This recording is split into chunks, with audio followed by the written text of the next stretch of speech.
विश्वनाथ भगवान की जय, महाकालेश्वर भगवान की जय, ओमकारेश्वर भगवान की जय, कुबेरेश्वर महादेव की जय। हर हर महादेव, हर हर महादेव, हर हर महादेव। काशी विश्वनाथ, ओगरदानी, त्रिकालदर्शी, कैलाशी, अविनाशी भगवान शिव, जिनकी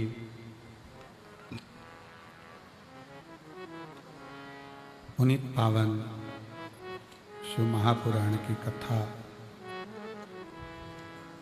संपूर्ण विश्व के कल्याण हेतु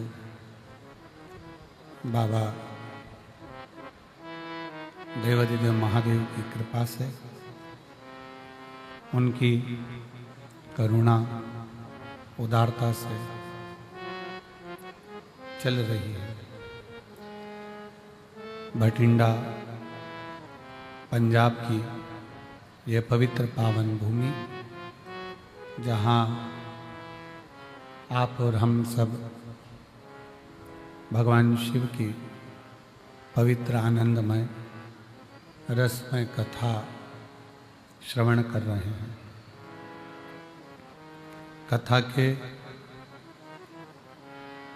मुख्य यजमान श्री अमरजीत सिंह जी मेहता, अध्यक्ष Punjab cricket association, Shrimati Babita ji Mehta, Shri पदमजीत Singh ji Mehta mayor Bathinda, सपना जी मेहता भटिंडा पंजाब।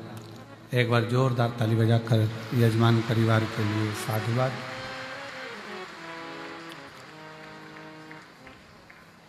शिव कृपा से, भगवान शंकर की उदारता से, उनकी करुणा, उनकी दया से प्रेशर बढ़ाओ। ये पवित्र पावन शिव महापुराण की कथा अपने जीवन की सार्थकता को सिद्ध कर रही है। और तेरी कृपा बिना ना हिले एक भी अणु, लेते हैं सांस तेरी कृपा से तनु तनु। बखान क्या करूं मैं राखों के ढेर का, चपटी बहुत में है खजाना कुबेर का। हे गंगाधार मुक्ति द्वार ओमकार तू, भोले ओमकार तू।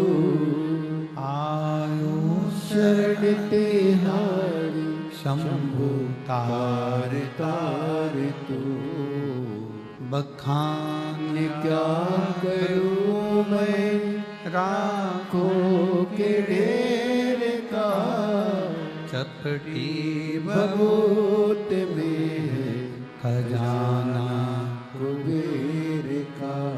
हे गंगाधार मुक्ति ओमकार तू, भोले ओमकार तू।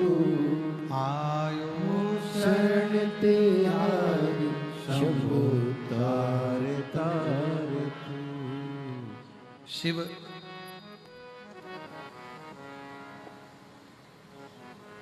संपूर्ण विश्व का कल्याण करने वाले हैं।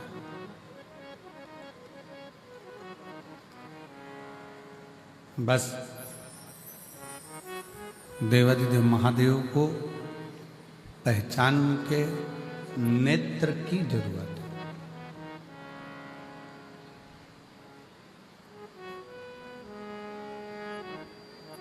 एक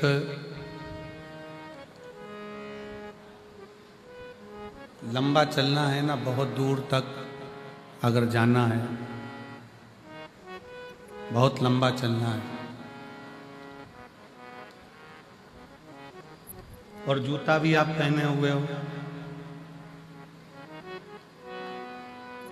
पाँव में जूता पहने हुए हो और बहुत लंबा चलना, उस जूते के अंदर एक छोटा सा बारीक सा अगर कंकर आकर पड़ गया, उसमें आकर गिर गए,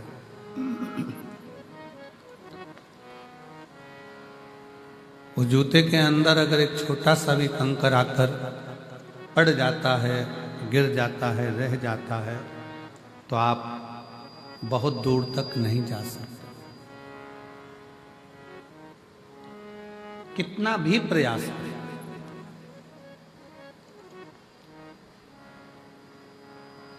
बहुत लंबा चलना है तो कंकर को जूते में से निकाल कर बाहर फेंकना पड़ेगा।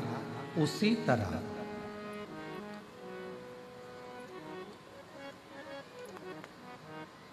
उसी तरह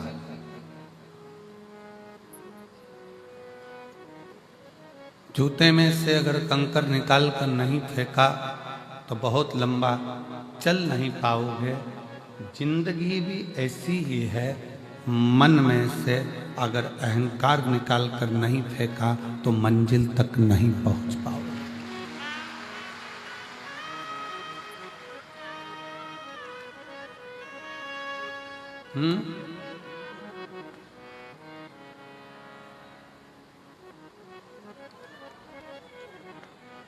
मंजिल तक नहीं पहुंच पाओगे।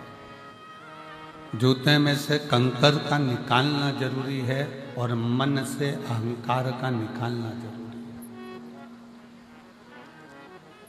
शिव जी ने कामदेव को क्यों भस्म करा? भगवान शंकर को ऐसी क्या पड़ गई थी जो कामदेव को भस्म करना पड़ा? मेरे शंकर भगवान कामदेव को भस्म नहीं करते, पर कामदेव के अंदर अहंकार इतना आ गया था कि भगवान शंकर को कामदेव को भस्म करना ही पड़ा। अहंकार में तीन गए, धन, वैभव और वंश। ना मानो तो देख लो रावण, कौरव और कंस, ये तीनों अहंकार में चले जाते हैं। इन तीनों का वंश पूरा अभिमत्ता में मिट जाता है, पूरा अभिमत्ता।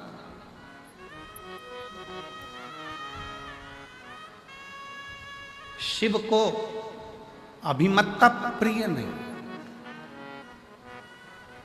शंकर भगवान को तुम्हारा अहम, तुम्हारा अहंकार प्रिय नहीं।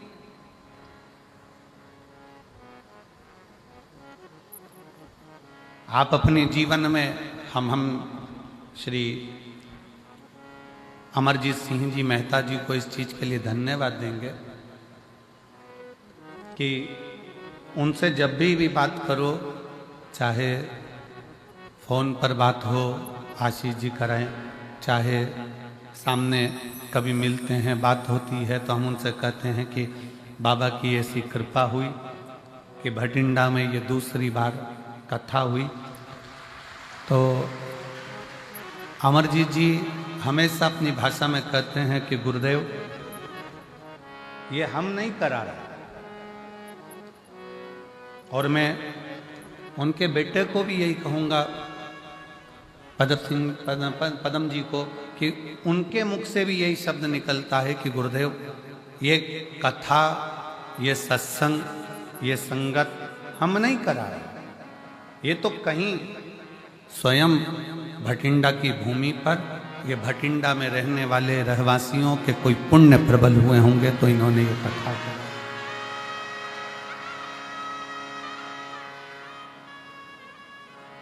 ये किसी साधारण व्यक्ति के बस का विषय है ही नहीं। शिवपुराण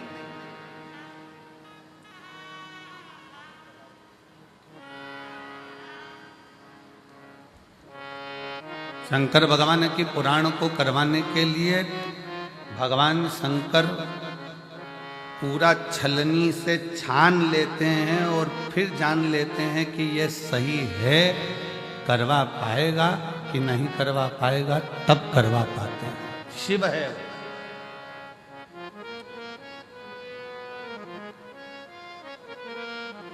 वो ओगड़दानी।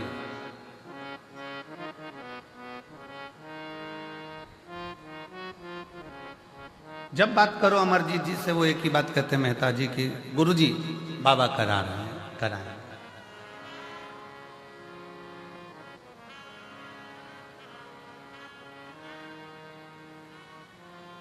वाहे गुरु जी का खालसा, वाहे गुरु जी की फतेह। करा रहे हैं, वो कराने वाला है, करा रहा है। इसमें हम नहीं। भगवान शंकर कामदेव को जलाकर इसलिए भस्म कर रहे हैं क्योंकि कामदेव के अंदर ये अहंकार आ गया था कि मैं शंकर की समाधि को तोड़ सकता हूं, मैं शिव की समाधि को तोड़ सकता हूं। मैं शब्द, मेरा संबोधन अहमता की निशानी है।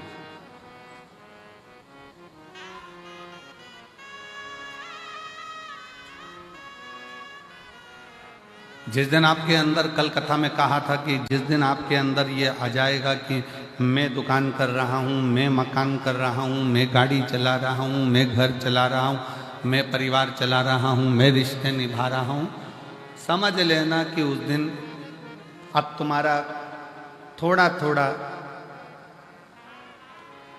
डाउन होना चालू होगा। कामदेव ने अपनी भाषा में कह दिया कि मैं शिव की समाधि को तोड़ सकता हूं, मैं शंकर भगवान की समाधि को तोड़ सकता हूं।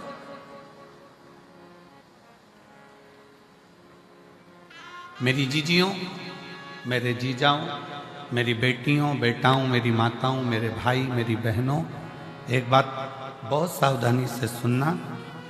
नवरात्रे आते हैं,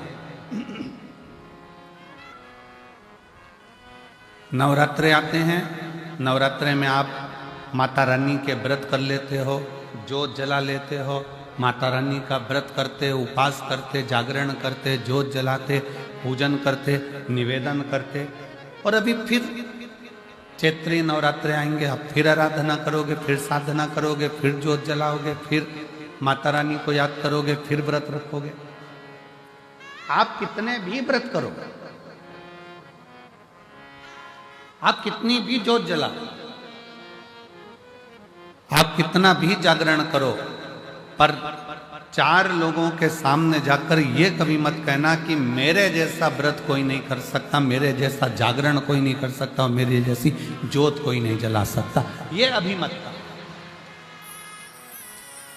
आपके मुख से तो शब्द निकलना चाहिए, आपके मुंह से तो, आपके मुख से तो वाणी निकलना चाहिए कि वो माँ अम्बा, जगदम्बा, दुर्गा भवानी, माँ वैष्णव रानी, माँ जगत जननी, माँ नैना, माँ मनसा, माँ कांगड़ा, माँ चिंतपूर्णी, माँ ज्वाला, उसकी जैसी इच्छा होती है वैसा व्रत करा लेती है, और उसकी जैसी इच्छा होती है वैसा जागरण करा लेती है, और उसकी जैसी इच्छा होती है वैसी जोत जला लेती है। हमारी सामर्थ्यता नहीं है।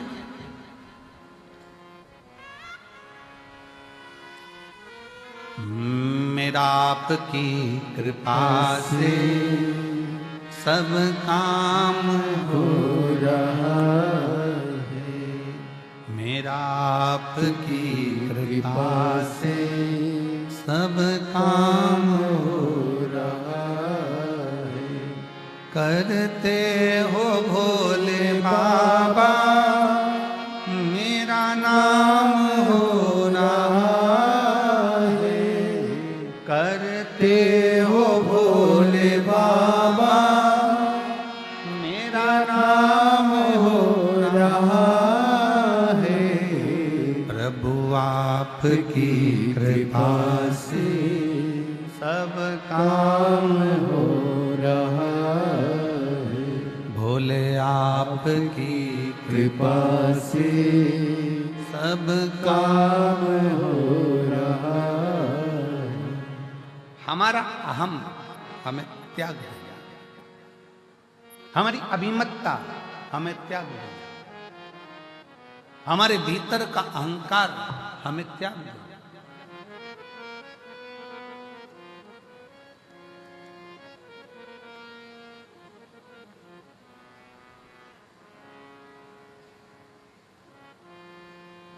कितना सुंदर गुरु नानक देव जी ने अपनी वाणी में कहा है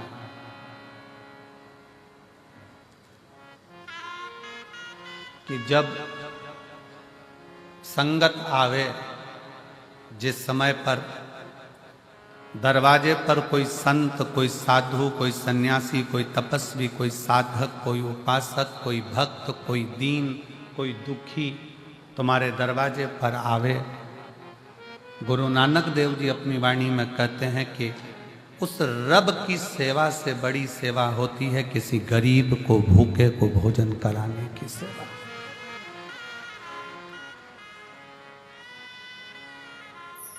शायद उसी का प्रमाण आज भारत की भूमि के ही नहीं, देश और विदेश के जितने गुरुद्वारे हैं, उन गुरुद्वारे में सबसे बड़ी सेवा होती है लंगर की सेवा। सबसे बड़ी सेवा है लंगर की सेवा। इसलिए शायद भारत की भूमि के ही नहीं, देश और विदेश के सारे गुरुद्वारों में जब लंगर चखने के लिए लोग जाते हैं, लंगर सेवा में लोग जाते हैं, तब ये मानकर सेवा करते हैं कि हम किसी दूसरे की सेवा नहीं कर रहे, हम हमारे रब की सेवा कर रहे हैं, हम हमारे शिव की सेवा कर रहे हैं, हम हमारे भगवान की सेवा कर रहे हैं, कोई दूसरे की नहीं।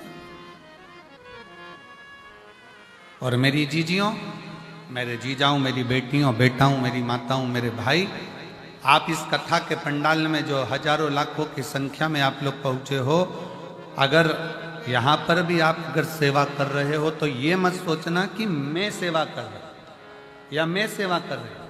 ये तो मेरे बाबा ने कृपा करी, उनकी करुणा हुई, और उनकी करुणा हुई तो मैं कथा के पंडाल तक पहुंची, और उनकी करुणा हुई तो मैंने किसी प्यासे को पानी पिलाया, भूखे को भोजन कराया। भागवत जी किस किस ने सुनी है? हाथ उठाओ जरा। सबने सुनी है? रखो हाथ नीचे। भागवत सुनी होगी तो उसमें एक प्रसंग आता है भगवान सुदामा और भगवान कृष्ण।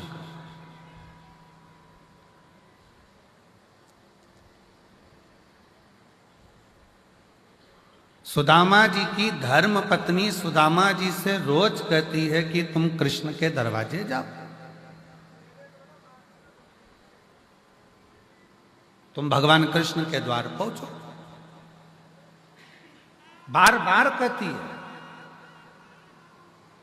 प्रतिदिन रोज हर बार कहती है कि कृष्ण के दरवाजे जाओ।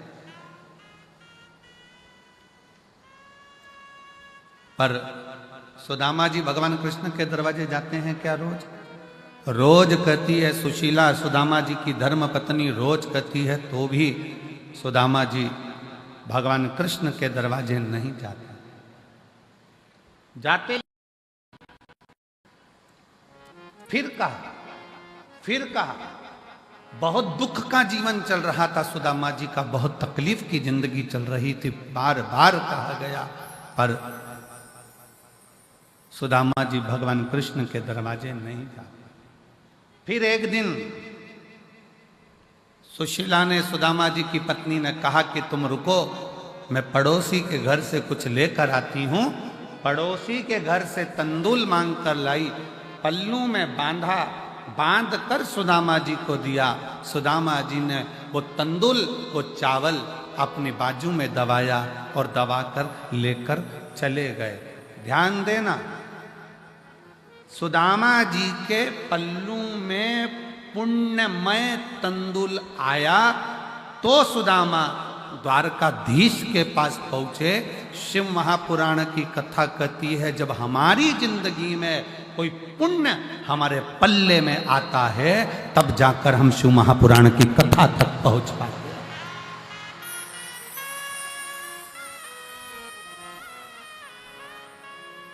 यहां पर कई मेरी भटिंडा की जीजियां बैठी हुई हैं, जिनके मन में बहुत दिन से मन में उमंग आ रहा था, भटिंडा में कथा होना चाहिए, पंजाब में कथा होना चाहिए। महाराज जी हरियाणा तक तो आते हैं, थोड़ी सी बाउंड्री पार करके यहां नहीं आ सकते?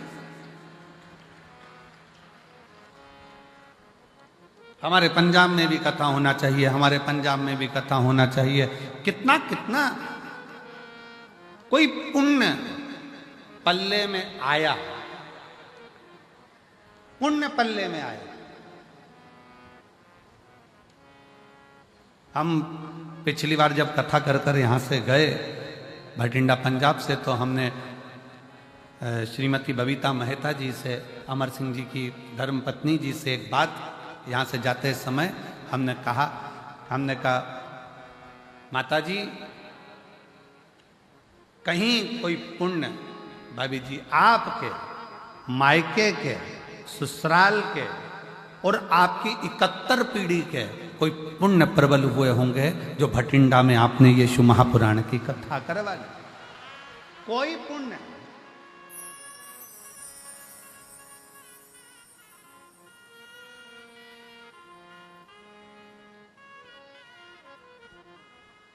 और मैंने तेरे ही भरोसे बाबा तेरे ही भरोसे हवा बिच उड़ती जावांगी बाबा डोर हटो छड़ीला मैं कटी जावांगी भोले मैं तेरी पतंग शंभो मैं तेरी पतंग हवा बिच उड़ती जावांगी बाबा डोर हटो छड़ीला मैं कटी जावांगी। कोई पुण्य हमारे प्रबल होंगे।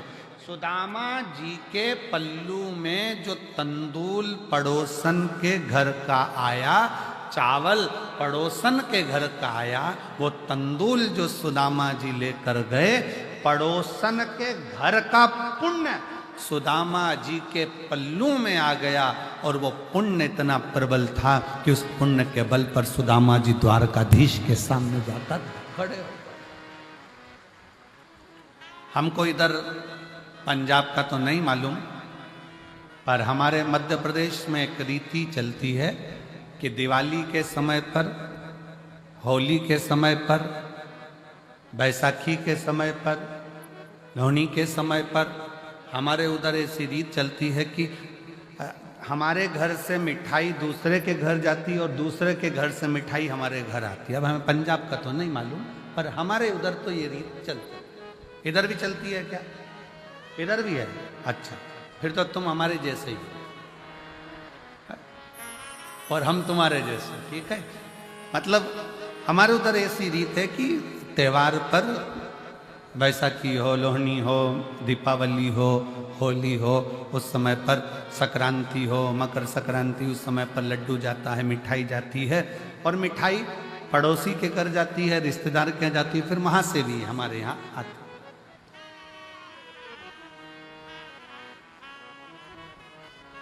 और जितनी अच्छी अपने घर की नहीं लगती उतनी पड़ोसी के घर की लगती है। हमारी मासी जी के यहाँ से आई, मामा जी के यहाँ से आई, काका जी के यहाँ से आई, काकी जी के यहाँ से आई, वहां से आई। अच्छा, ऐसा प्रसंग नहीं है कि पड़ोसी के घर की ही मिठाई ठीक लगे, अपने घर भी अच्छी बनती है, पर ऐसा लगता है कि वहां से आई।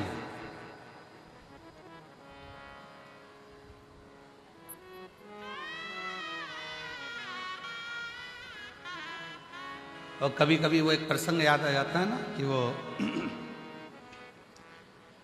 एक लड़के के पिताजी मर गए। लड़के की माँ ने कहा, बेटा चल हरिद्वार में चल के पिंडदान करना। चल। माँ और लड़का दोनों हरिद्वार पहुंच गए। घाट पे पंडित जी ने पिंडदान करवाया।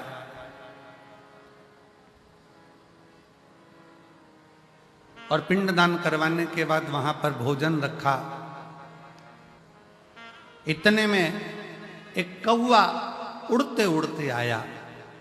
लड़के ने अपनी माँ से कहा, माँ देखो, हमने सुना है कौवे के रूप में पितर आते हैं, आज मेरे पिताजी देखो कौवे के रूप में उड़कर आ रहे हैं। माँ बोली, हाँ बेटा, ये तो सही है कि पिताजी भोजन लेने आ गए।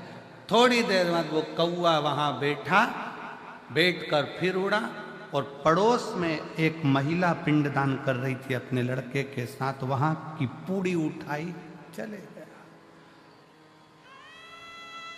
बेटा बोला, देखो माँ, कौवे ने पास में से पूड़ी उठा ली पर अपनी पूड़ी नहीं उठाई। इतने में माँ रोती रोती बोली, पक्के में तेरा ही बाप है,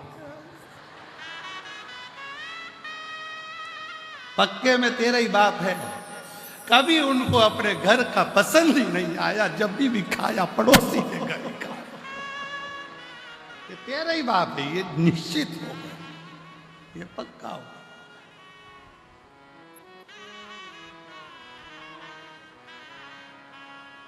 अब हमारे उधर की एक रीत है कि भाई मिठाई यहां से आई, वहां से दी, वहां से आई, वहां से दी, आया। क्यों, किस लिए?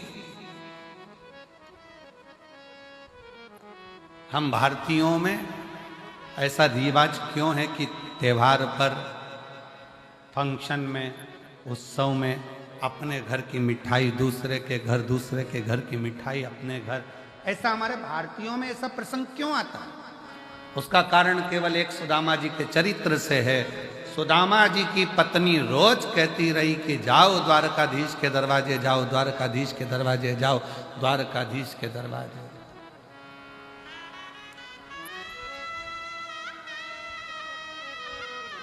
और सुदामा रोज विचार करते हैं कि जाऊंगा। अच्छा, सुदामा जी की पत्नी जैसी दुनिया में किसी की पत्नी भी नहीं हो सकती। कथा कानून भले सुदामा जी की पत्नी को थोड़ा सा गुस्सेल बताते हैं, क्रोधीला बताते हैं, पर शिव महापुराण की कथा कहती है सुदामा जी की पत्नी जैसी दुनिया में कोई पत्नी नहीं हो सकती, जो अपने पति से रोज कहती है जाओ द्वारकाधीश के दरवाजे जाओ, जाओ द्वारकानाथ के दरवाजे जाओ, जाओ द्वारकाधीश के दरवाजे जाओ। दुनिया में ऐसी पत्नी कम होती हैं जो अपने पति को रोज भगवान शंकर के मंदिर भेज दे। दुनिया में ऐसी पत्नी कम होती हैं जो रोज अपने पति को भगवान के दरवाजे पर भेज दे, सत्संग में भेज दे। सुबह से सुदामा जी की पत्नी उठती थी और रोज कहती थी द्वारकाधीश के पास जाओ, और एक आज की पत्नी सुबह से उठते से कहती है जाओ दूध की थैली लिया।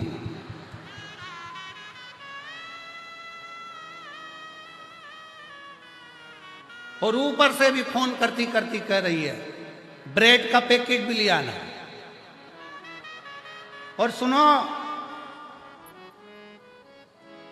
आते आते आते आते देखिए आना, थोड़ा वो पार्लर वाली 3 दिन पहले गई थी, आई कि नहीं आई। और पति बेचारा डिप्रेशन में आ गया, इसके टेंशन।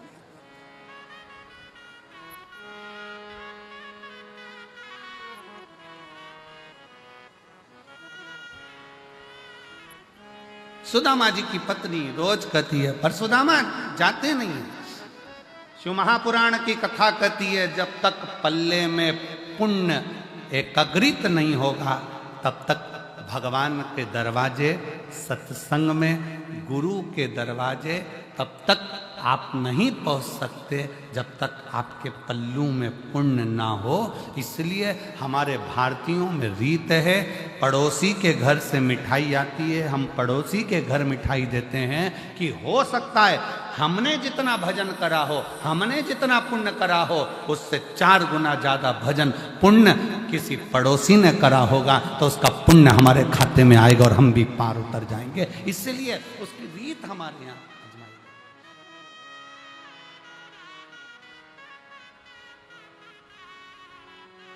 और मेरे भोले तेरा सहारा है, मेरे भोले तेरा सहारा है, मेरी नैया का तू किनारा है, मेरी नैया का तू किनारा है, मेरे बाबा तुझे पुकारा है, मेरे बाबा तुझे पुकारा है, मेरी नैया का तू किनारा है, मेरी नैया का तू किनारा। हमारे पल्लू में अगर पुण्य है तो हम सत्संग में गए हैं, हमारे पल्लू में अगर पुण्य है तो हम गुरुद्वारे गए हैं, हमारे पल्लू में अगर पुण्य है तो हम शिव के द्वारे गए हैं, हमारे पल्लू में अगर पुण्य है तो हम माता रानी का दर्शन करने गए हैं, हमारे पल्लू में अगर पुण्य है तो हम भगवान का भजन कर रहे हैं। अगर पुण्य नहीं है तो हम भजन भी नहीं कर सकते।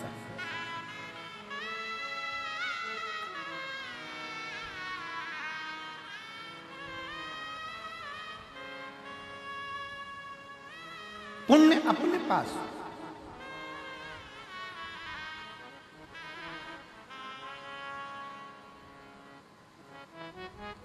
अब पुण्य कैसे कमाओगे? शिव महापुराण की कथा कहती है हमने पहले भी कथा में कहा, ये कौन सा हाथ है? सीधा। ये कौन सा हाथ है? जम के बोलो, उल्टा। पुण्य का काम कैसे करते हो? जम के बोलो जरा, सीधे हाथ। एक दिन इस उल्टे हाथ को बड़ा बुरा लगा कि जो भी कुछ करे तो यही करे, हवन करे तो ये, दान करे तो ये, पुण्य करे तो ये, सत्कर्म करे तो ये, अपन तो बेकार में पैदा हुआ। इस उल्टे हाथ को थोड़ा सा बुरा लगा। एक ही एक बहू अगर सब काम करे तो दूसरी बहू को तो बुरा लगता ही कि बताओ, सास एक ही एक को पूछ रही है, सास एक ही एक को काम बता रही है, हम तो बुरे, हमारा क्या काम। इस हाथ को बड़ा बुरा लगा कि मैं काय के लिए पैदा हुआ, क्या काम का मैं, जब सीधा ही सीधा हाथ सब काम करे, हवन करे, पूजन करे, अर्चना करे, दान करे, भोजन करे, सब कुछ करे, सीधे हाथ से ही करे, ये उल्टा तो किसी काम का नहीं है। एक दिन ये उल्टा हाथ एक गुरु के पास पहुंच गया और गुरु जी से कहा, गुरुदेव, भगवान ने मुझे पैदा ही क्यों करा, मैं किसी काम का ही नहीं हूं, सारा पुण्य तो इसके खाते में जा रहा है, मैं करूं तो करूं क्या। इतने में गुरु ने कहा, चिंता मत कर, तेरा नाम उल्टा हाथ है, मतलब तू किसी काम का नहीं है, फिर भी अगर तू एक काम कर, जो सीधा हाथ काम करे ना, तो तू इसको टच कर लिया कर, टच करेगा तो वो पुण्य के साथ तुझे भी थोड़ा थोड़ा पुण्य मिलना प्रारंभ हो जाएगा और तेरा कृतार्थ, तेरा कल्याण हो जाए। ये आप सब लोग क्या कर रहे हो? अगर अमरजीत सिंह मेहता जी कथा करा रहे हैं या उनकी पूरी टीम कथा करा रही है, तो उनके साथ सब मिलकर क्या कर रहे हो? थोड़ा थोड़ा टच कर कर, भैया कराओ, भैया होन दो, भैया हम भी करेंगे सेवा, भैया हम भी करेंगे, ये सब एक दूसरे को टच करा। तो वो कहते हैं ना कि डीपी से कनेक्शन चला और डीपी से कनेक्शन चलते चलते चलते चलते सारे बल्ब जल गए। उसी तरह आपकी भी जिंदगी का उजाला आपने स्वयं कर लिया, स्वयं।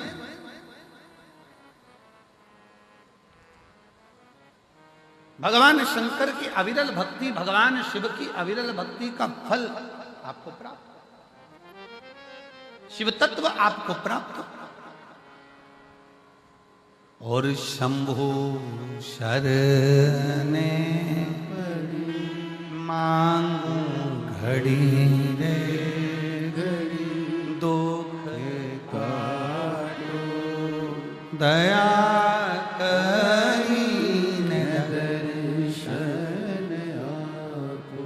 अगर हम बहुत बड़ा आयोजन नहीं कर सकते, हम बहुत बड़ा कार्य नहीं कर सकते, हम बहुत बड़ा उत्सव नहीं कर सकते, तो जो बड़ा उत्सव, बड़ा कार्य अपने नगर में, अपने शहर में कोई सत्कर्म हो रहा हो, कोई सेवा का काम हो रहा हो, तो अपन नहीं कर सकते, तो कम से कम जाकर खड़े होकर इस शरीर के द्वारा थोड़ा सा भी स्पर्श कर लेंगे तो उससे भी अपन पार उतर सकते हैं, पार लग सकते।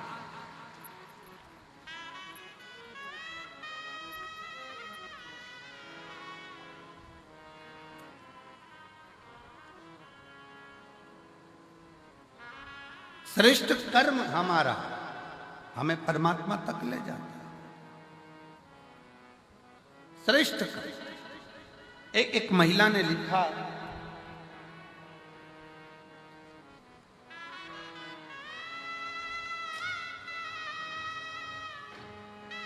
मैं बबीता काम्बोज सहारनपुर, सहारनपुर कहाँ पर है? यही है आसपास है।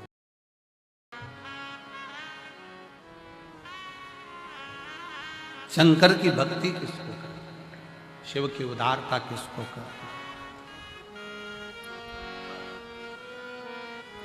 कुछ नहीं बने ना, कोई अच्छा काम कर रहा है, कोई यज्ञ कर रहा है, कोई अनुष्ठान कर रहा है, कोई पूजन कर रहा है, कोई अर्चना कर रहा है, कोई सेवा कर रहा है। अपन नहीं कर सकते इतना बड़ा आयोजन, अपन नहीं कर सकते कोई अच्छा काम, तो उसके लग कर, भैया हम हैं, हम संभाल लेंगे। कोई काम ना दीजिए तो खाली पानी की बोतल हम उठा लेंगे, हम कचरा उठा लेंगे, पर हमें सेवा करना।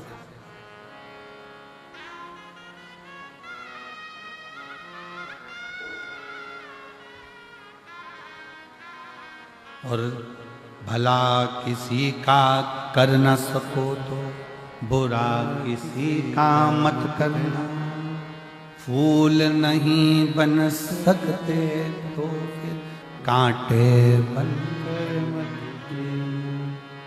अच्छा करिए, अच्छी सोच रखिए, अच्छे विचार रखिए।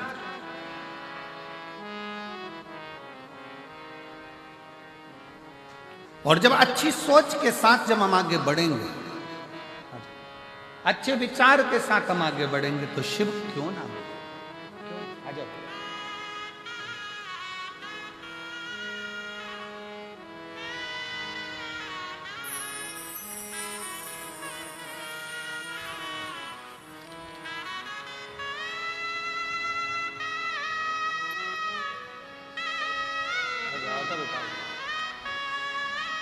रोते नहीं, अब तो आंख के आ गई बाबा की कृपा है ना, रोना आंसू पहले पोछो, आंसू पोछो पहले।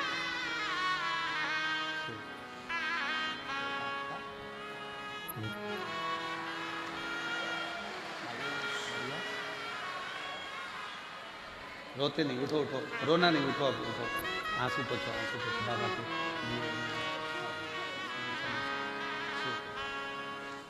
पति की आंखें पहले कोविड में चली गई, देखना बंद कर दिया, नेत्र नहीं। डॉक्टरों ने जवाब दे दिया था, चंडीगढ़ के पीजीआई कॉलेज के, गुड़गांव के, हरिद्वार के, चेन्नई के, दिल्ली के, सब ने मना कर दिया था, आंखें नहीं आएगी क्योंकि नसें सूख गई। पर अरे तेरा ही दिया मैंने खाया पिया रे, तेरा शुक्रिया रे, तेरा शुक्रिया है। अब वो मोटरसाइकिल भी चलाते हैं, अपना काम भी करते हैं और दुकान भी संभाल लेते हैं। अब उनको पूरा दिखना प्रारंभ हो गया। ये शिव है।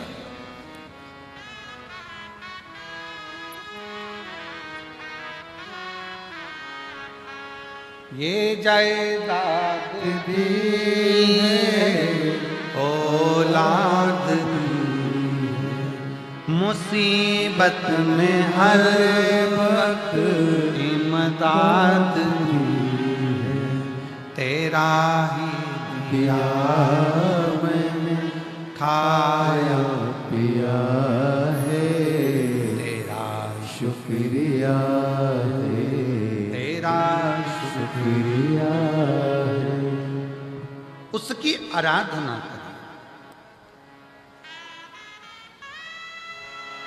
बिना किसी आडंबर के, बिना किसी दिखावे के।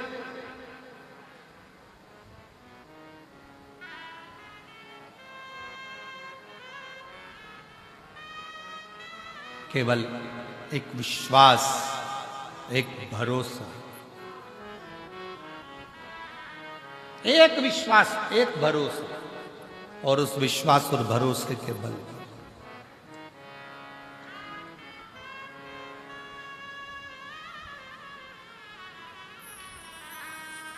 शिव महापुराण की कथा कहती है,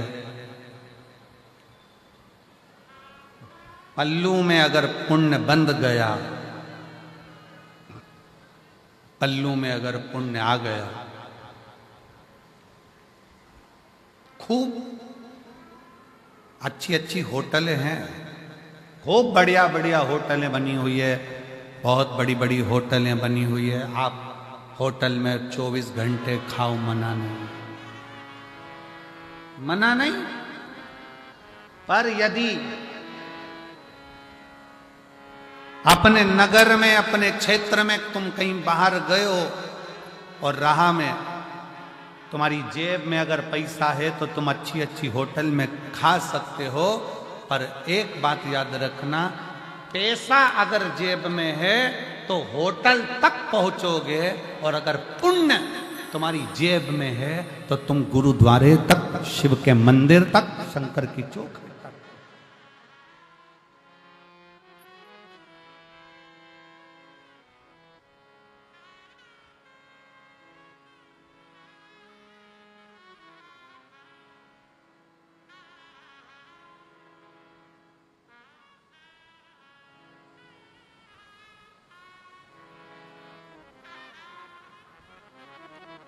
जेब में है तो पहुंच। एक बार की बात है, लगभग 15 साल हो गए होंगे, 15 साल से भी लगभग ज़्यादा हो गए होंगे, 15-16 साल के करीब में हो गए होंगे। हम बद्रीनाथ जा रहे थे। बद्रीनाथ जाते जाते बीच में रास्ता में थोड़ा सा पहाड़ पर्वत धंस गया हो और निकलने का रास्ता बंद हो गया।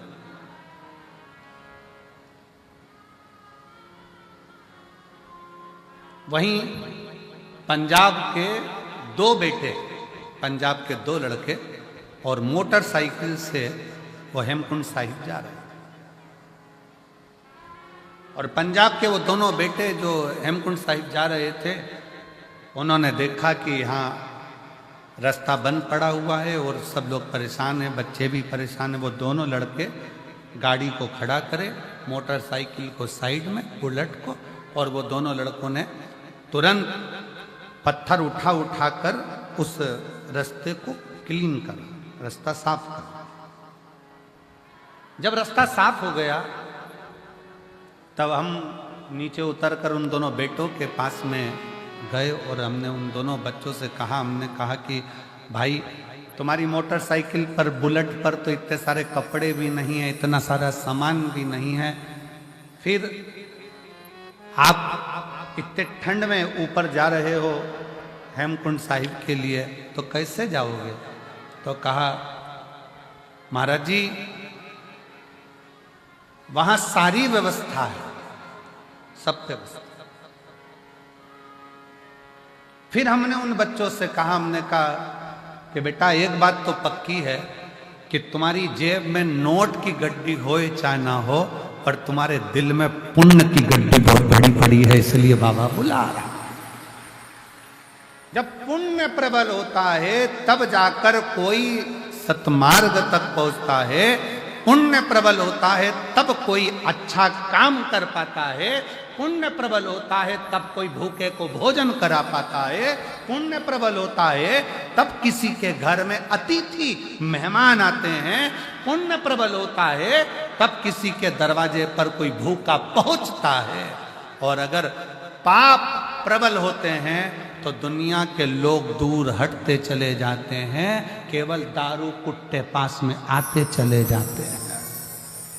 केवल नशा, चाहे वो मदिरा का हो, जुए का हो, व्यसन का हो, स्त्री का हो, किसी भी तरह का नशेला व्यक्ति तुम्हारे से जुड़ते चले जा रहा है और भगवान दूर हटते चले जा रहे हैं। पहले मन करता था जाकर अरदास करने पहुंच जाते थे, पहले मन करता था तो मंदिर तक पहुंच जाते थे, पहले मन करता था गुरुद्वारे तक पहुंच जाते थे, पहले मन करता था तीर्थ तक पहुंच जाते थे। अब भगवान ने धन भी दे दिया, गाड़ी भी दे दी, ड्राइवर भी दे दिया, सत्ता भी दे दी, वैभव भी दे दिया, और भगवान के दरवाजे तक पहुंच नहीं पा रहे हो। समझ लेना कि धन तो बढ़ गया पर पुण्य खत्म होता चले गया, इसलिए परमात्मा दूर हटता चला गया। आप जितने बैठे हो अपने दिल पर हाथ रखकर बताना, पहले परिस्थिति डाउन थी, थोड़ा परिस्थिति बेकार थी, तब तीर्थ भी बहुत जाते थे, लोग तुम्हारे यहाँ आते भी बहुत थे, मिलने वाले भी बहुत आते थे, रिश्तेदार भी बहुत आते थे, कोई अच्छा काम होता था तो वो सब तुम्हारे यहाँ हो जाता था, पूजन, सत्यनारायण कथा, हवन, यज्ञ, क्यारी माता की चौकी, जोत आदि आदि सब हो जाता था, वाणी जी हो जाती थी, जो कुछ करना चाहते थे वो सब तुम्हारे घर पर होता था। अब जैसे जैसे घर बड़ा हुआ, महल बड़ा हुआ, गाड़ियां बढ़ी, मोहल्ले में सब कुछ तुम्हारी अटारी हवेली सब बन गई, और धीरे धीरे अब पुण्य का काम कम होता चला जा रहा है। समझ लेना कि हमारा पुण्य समाप्त हो गया, इसलिए हमसे भगवान की पूजन पाठ आराधना संगत भी दूर होती चली जा रही। क्यों हो रही है? वो नजदीक आना चाहिए।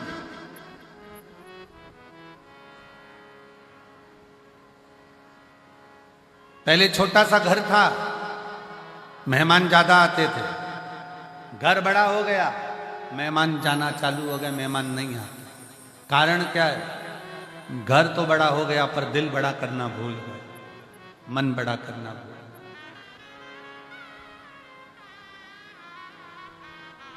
हृदय को बड़ा रखिए,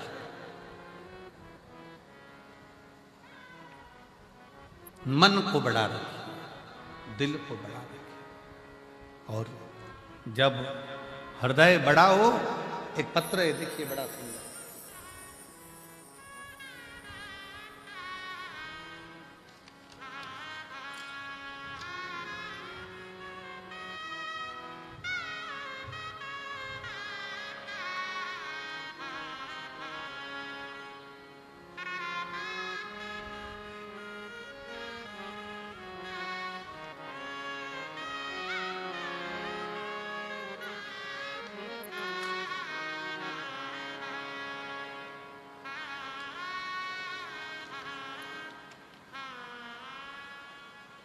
मेरा नाम आरती, पति का नाम अखिल, पिता सुरेश कुमार रंगीला।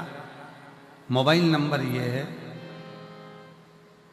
निवासी नूरपुरा ढाणी, तहसील सादुल शहर, जिला गंगानगर, राजस्थान से आई हैं। कहीं बैठी हैं? आ जाओ बच्चे को। गुरुजी, एक लोटे जल का मैं क्या वर्णन करूं। मेरी पहली शादी को 7 साल हो गए थे, संतान नहीं थी, तो मेरे बच्चे नहीं हुए। इस कारण मुझे आड़ा टेढ़ा कह कहकर मेरे पति ने और मेरे ससुराल वालों ने मेरा तलाक करा दिया। क्यों? क्योंकि डॉक्टर के हिसाब से मुझे कह दिया गया कि मैं मां नहीं बन सकती, संतान नहीं हो सकती। गुरुदेव, मेरा तलाक हो गया। फिर बाबा से प्रार्थना करी, मेरी दूसरी शादी हो गई। दूसरी शादी होने के बाद गुरुजी फिर 6 महीना, 8 महीना, 1 साल, 1.5 साल, 2 साल निकलते गए, पर संतान का सुख नहीं।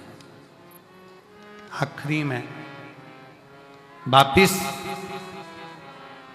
जो मेरा दूसरा विवाह हुआ, तो पति को कई लोग कहने लगे कि छोड़ दे इसको। इसके पहले पति ने भी इसको इसलिए छोड़ा क्योंकि इसको औलाद नहीं, तू भी छोड़ दे।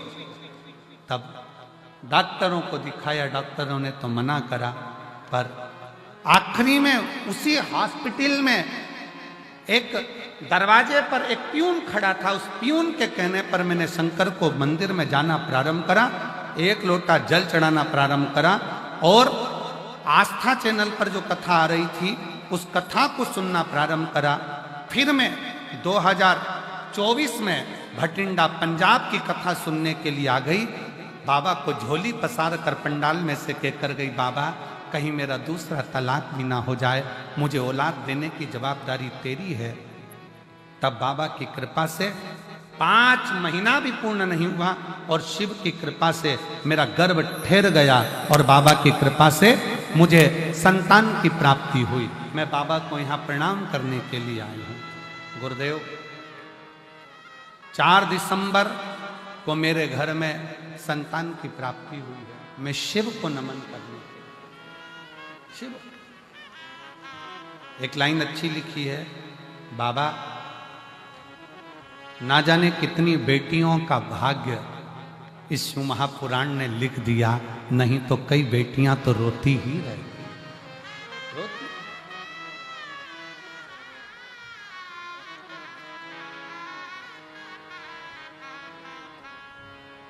फिर निवेदन करूंगा, ना जाने कौन सा पुण्य अमरजीत जी, बबीता भाभी जी को, पदमजीत जी को बहुत बहुत साधुवाद दूंगा। ना जाने कौन सा पुण्य आपका और ना जाने कौन सा पुण्य इस भटिंडा वालों का प्रबल हुआ होगा, जो शिव महापुराण की कथा इस भटिंडा पंजाब में पहुंची। पुण्य है ये हमारा।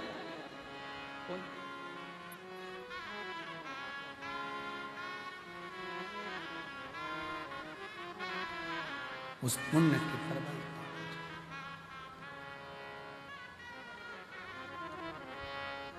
जब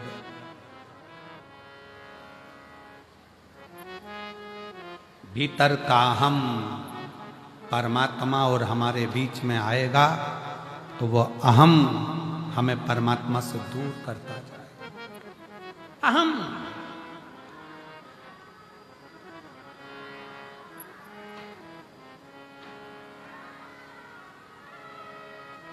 कल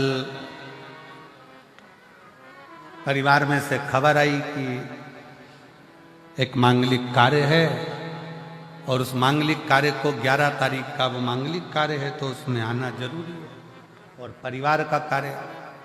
तो हमने अमरजीत जी से कहा कि भैया आशीष को खबर करी कि ये मैसेज अमरजीत जी को दे दो कि कथा जो 7 दिन की है वो कथा 5 दिन में पूर्ण करेंगे और कथा जो 12 तारीख को पूर्ण होना थी वो 10 तारीख को हम पूर्ण करके 10 तारीख को हमें निकलना पड़ेगा। 11 तारीख और 12 तारीख का 2 दिन का परिवार में कार्य है और बहुत जरूरी है, उसमें जाना।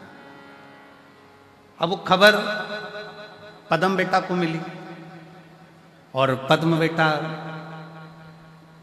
पदमजीत जी मेहता आशीष के पास आए कि आशीष भैया बात करना है। कहा क्या? कहे गुरु जी से बोलो ना कि 7 दिन की पूरी कथा करें। गुरु जी 5 दिन की कर रहे हैं। हमने आशीष जी से कहा कि पदम को बोलो, बाबा फिर बुलाएगा। जो 5 दिन अगर मिले हैं ना तो ये 5 दिन भी अपनी झोली इतनी भर लो कि अगले वर्ष फिर बाबा कृपा कर दे। इतनी कृपा। ये 5 दिन भी अगर मिले हैं तो जीवन के वो लक्ष्य बनाकर, वो आनंद बनाकर सुनो। और मेरा फिर भटिंडा वासियों से निवेदन है, आज कथा का दूसरा दिन हो गया, 3 दिन की कथा और है आपके पास में। ऐसा झोली पसार कर सुनना कि मेरे बाबा अगली बार हमें इतना देना कि हम भी शिव महापुराण की कथा इस भटिंडा शहर में करा सकते। ऐसी कृपा। श्रवण करो दिल से। पुण्य प्रबल होता है तब कहीं भगवान शंकर की कथा, कहीं गुरु की वाणी, कहीं संत की वाणी अपने जीवन में आती है, अपने जीवन। इसलिए निवेदन है, भटिंडा में जो लोग कथा श्रवण करने आ रहे हैं पंजाब में, वो ध्यान रखेंगे कि कथा 6 तारीख से चालू हुई है, वो 10 तारीख को विराम होगी। और आखिरी दिन की जो कथा है वो समय आप लोगों को तो हमेशा मालूम ही है। कौन सा समय रहता है? सुबह 8 बजे से 11 बजे तक समय रहता है। 11 बजे कथा विराम होकर मेरा बाबा आपकी झोलियां भरकर यहां से विदा लेकर चले जाए। पुण्य के ये 5 दिन है, सुनो, धारण करो और अपने जीवन में उतारो।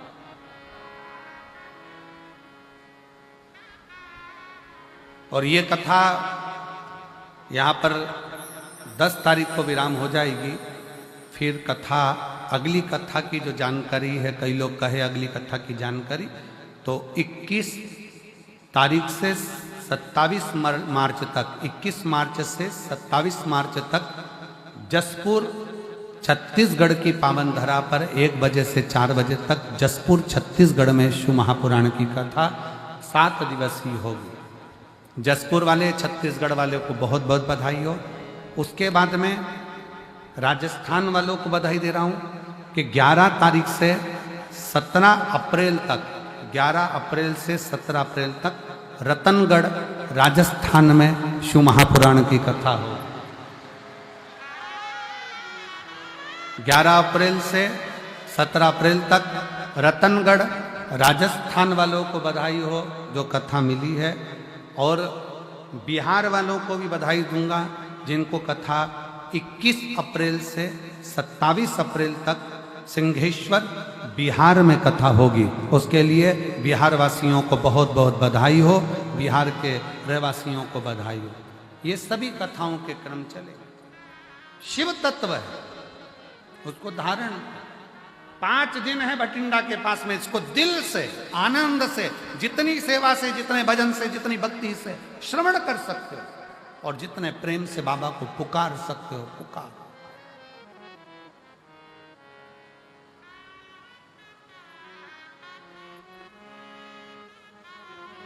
शिव कथा कर रही है, भगवान शंकर का चरित्र कर रहा है, शिव महापुराण की कथा कर रही है, भगवान शिव का चरित्र कथा है। कामदेव के भीतर अहंकार, कामदेव के भीतर अभिमत्ता, कामदेव के भीतर अहम समाहित हो गया। अभिमान कामदेव के भीतर, अहम।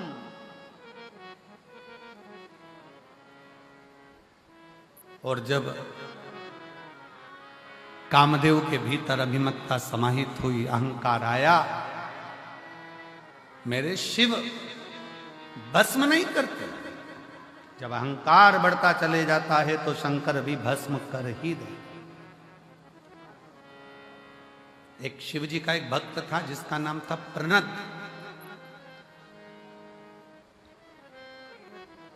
क्या नाम था? प्रनद। शिव जी का परम भगत था। क्या करता था वो कि कभी भी जिंदगी में उसने अन्न को ग्रहण नहीं किया,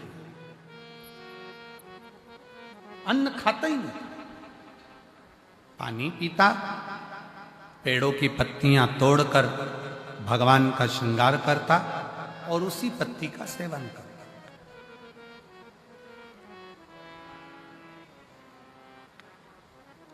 कभी अन्न को उसने छुआ ही नहीं। केवल शंकर भगवान को जल अर्पित करना, शंकर भगवान को बेल अर्पित करना, भगवान शंकर को बेलपत्र चढ़ा देना, भगवान शंकर के ऊपर श्रृंगार कर देना पत्तियों का, उसी पत्तियों को उठाकर उसको खा लेना।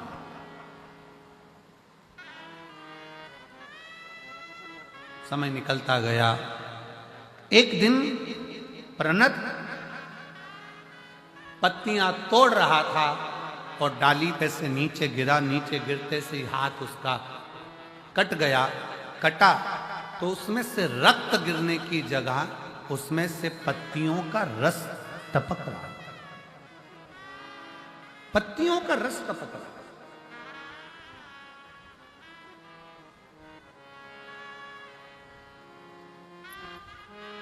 और जब पत्तियों का रस टपकते उस प्रणत ने देखा तो बड़ा खुश हुआ और खुश होकर आज चिल्ला चिल्ला कर कहने लगा कि मैंने अन्न को छोड़ा था, केवल पत्तियों का सेवन करा था, इसलिए मेरे शरीर में अब रक्त बचा ही नहीं। अब मेरे शरीर में केवल पत्तियों का रस है, उसके सिवाय कुछ नहीं। अब जिस शंकर की वो आराधना करता था, जिस शिव की वो आराधना करता था, वो आराधना भी, क्योंकि उसके अंदर रक्त ही खत्म हो गया, वो तो पत्तियों के रस उसके शरीर में से टपक रहा है, तो उसके अंदर अहंकार आ गया, अभिमान आ गया। अभी आपको कथा में कहा था कि माता रानी की चौकी लगाओ, व्रत करो, आराधना करो, तुम कुछ भी करो, तुम्हारी साधना करो, शंकर के मंदिर जाओ, एक लोटा जल चढ़ाओ, चाहे गुरुद्वारे में जाकर सेवा कर रहे हो, चाहे तुम कोई भी सेवा कर रहे हो, चाहे लंगर की सेवा कर रहे हो, चाहे भंडारा कर रहे हो, पानी पिला रहे हो, झाड़ू लगा रहे हो, पोछा लगा रहे हो, पर तुम अपनी सेवा का गुणगान किसी से मत करो। अपने भीतर के अहंकार को अपने अंदर से निकाल कर बाहर फेंक दो। जब अहंकार अपने अंदर से निकल कर बाहर जाएगा तो निश्चित है कि परमात्मा को मिलने में देरी नहीं लग पाएगी। परमात्मा को मिलने में देरी नहीं होगी।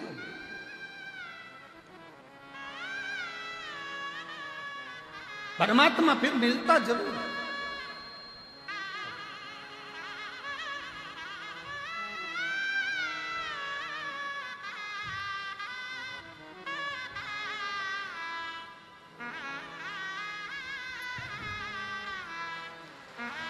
शंभो शंभो।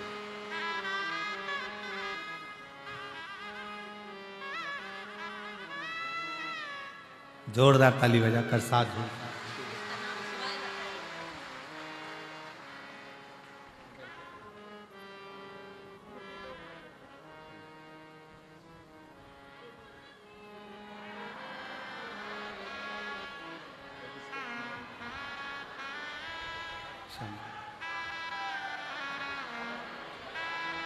शिव कृपा से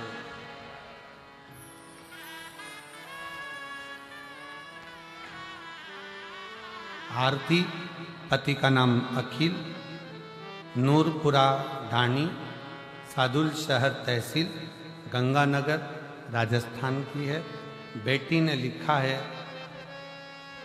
7 साल तक जब मुझे संतान नहीं हुई तो पति ने मुझे तलाक दे दिया परिवार वालों के कहने पर। दूसरी शादी हुई, संतान का सुख नहीं आया, तब हताश हो गई। लगा इनको भी दोस्तों ने कहना चालू करा कि छोड़ दे। तब मेरे पति ने मेरा साथ दिया और हमने भटिंडा की कथा को श्रवण किया और शिव जी से प्रार्थना करी, बाबा की कृपा से मुझे संतान की प्राप्ति हुई। शिव शिव है।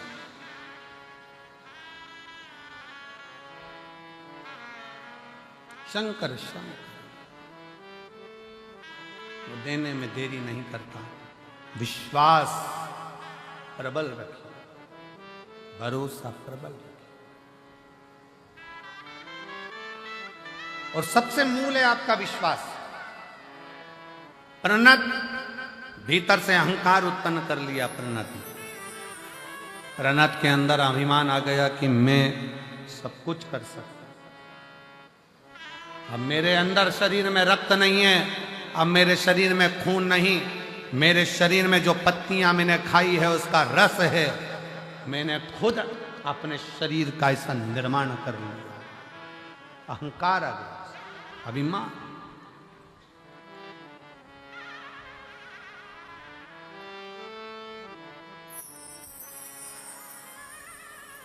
और फिर निवेदन है कि मत बुरे कर्म कर बंदे, वरना पछताएगा। भगवान की आंखों से बच नहीं पाएगा, तू बच नहीं पाएगा। अरे ओ अज्ञानी मत कर नादानी, अरे ओ अज्ञानी मत कर नादानी। तेरे कर्म का फल भी तू ही पाएगा, जैसा किया तूने तेरे आगे आएगा।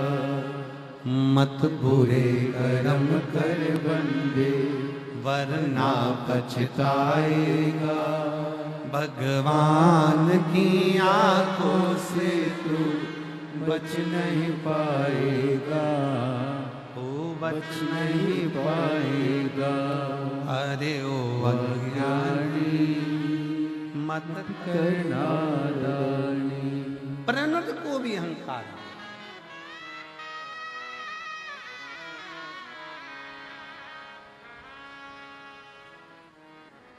जो भगवान की भक्ति करने वाले हैं, जो भगवान का भजन करने वाले हैं, जो भगवत नाम स्मरण करने वाले हैं, उनसे निवेदन है, जितने जितने भगवान के करीब में जाते जाओगे उतना उतना तुम्हारे अंदर कहीं अहंकार ना आता जाए। शिव महापुराण की कथा कहती है, रावण ने शिव की भक्ति करी और उसके अंदर थोड़ा थोड़ा अहंकार प्रकट हो गया था। भगवान के नजदीक में जो जाता चले जाता है उसको लगने लगता है कि मैं सब कुछ कर सकता, सब कुछ, और उसको ये अंदाजा नहीं लगता। बैलगाड़ी चलती है, बैलगाड़ी के नीचे जो कुत्ता चलता है ना, देखी कि नहीं देखी बैलगाड़ी? अरे बोलो तो जम के देखी ना सबने। बैलगाड़ी के नीचे जो कुत्ता चलता है तो कुत्ता ये सोचता है कि बैलगाड़ी में चला रहा, पर कुत्ते को कौन समझाए कि बैलगाड़ी तू नहीं चला रहा, बैलगाड़ी बैल चला। वो तो कुत्ता पीछे रह जाता है, बैलगाड़ी आगे निकल जाती है, तब कुत्ते को समझ में आता है कि बैलगाड़ी तो बैल चला रहा है, मैं तो उसके नीचे चल रहा। उसी तरह दुनिया के लोगों को लगता है कि मैंने करा, मैंने करा, मैंने करा, मैं कर रहा हूं, मैं कर रहा हूं। जिस समय पर काम बिगड़ता है और कोई नहीं आता, तब उस परमात्मा, उस रब के भरोसे पर काम सफल होता है, तब समझ में आता है कि वो कर रहा है, हम तो निमित्त, हम केवल निमित्त हैं।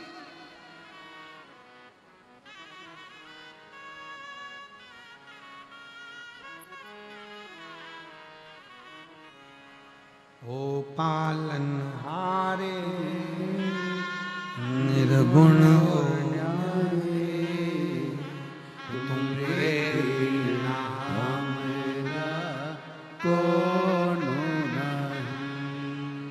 हमारी उलझन सुलझाओ भगवन, तुमरे बिना हमरा कौन नहीं। तुमरे बिना हमरा कौन नहीं। कौन होगा? हमको लग रहा है हम कर रहे हैं। हम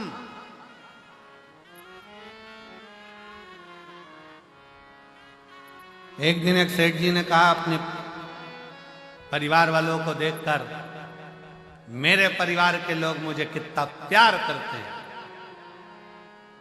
ऐसे कई बैठे हैं जो कहते हैं मेरा पोता, मेरी पोती, मेरी पत्नी, मेरा बेटा, मेरी बहू, मेरा घर, मेरी पत्नी।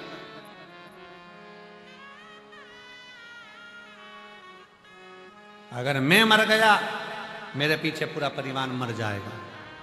जैसे ही सेठ जी कह रहे थे इतने में उनके गुरु जी आ गए।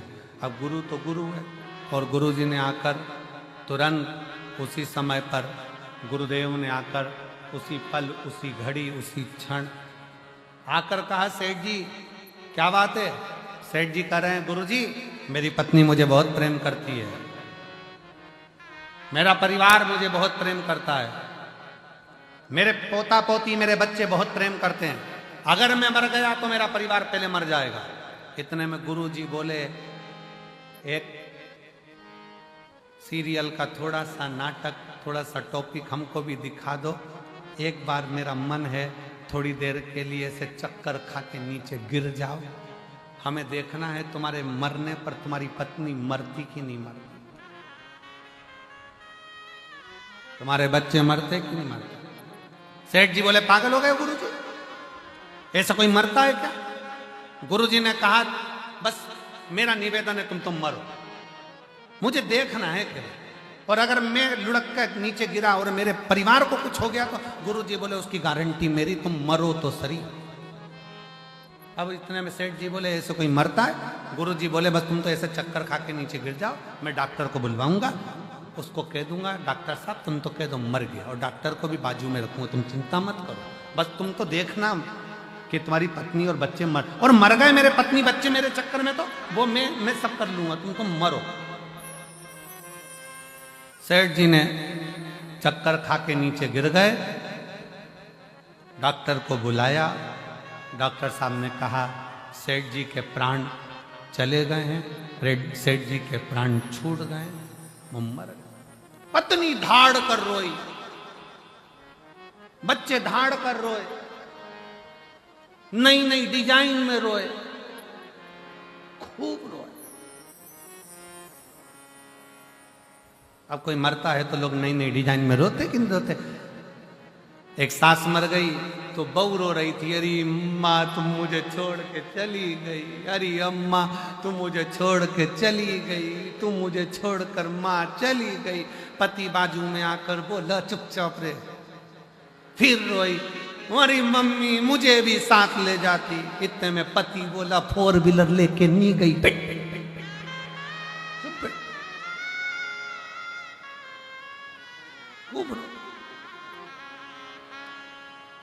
अब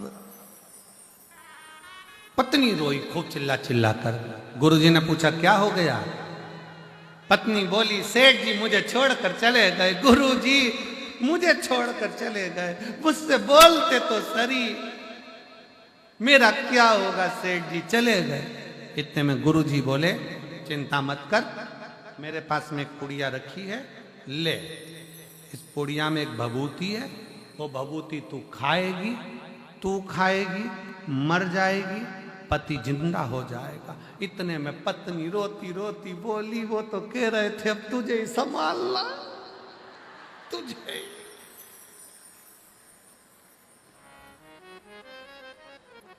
पति सो रहा था, उसने थोड़ी सी आंख जैसी खोली,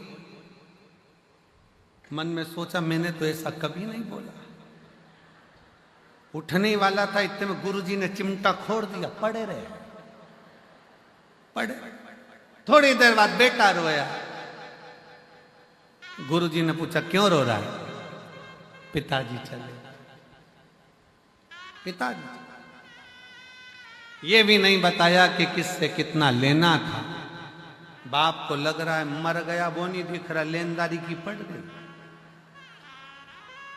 तू क्यों रो रहा है? पिताजी ने तो कहे ये ले बूटी, तू खा ले, तू खाएगा तू मर जाएगा, तेरा बाप तेरा पिता जिंदा हो जाएगा। इतने में बेटा रोते रोते बोला, पिताजी कह रहे थे बेटा सारी दुकान अब तुझे ही देखना है, इनको शांति से जान दो, पिताजी को जान। बाप गुस्से में लाल हो गया, पिता गुस्से में लाल। छोटा सा पोता रो रहा था, तू क्यों रो रहा है? मेरे दादाजी चले गए, दादाजी चले गए। गुरुजी ने कहा ले ये पुड़िया तू खा, तू खाएगा तू मर जाएगा, दादाजी जिंदा हो जाएंगे। इतने में छोटा सा पोता गुरुजी के पास गोदी में आके बैठ गया। ओ गुरुजी तुम खा जाओ ना, तुम खाओगे दादाजी जिंदा हो जाएंगे, तुम मुंह पर।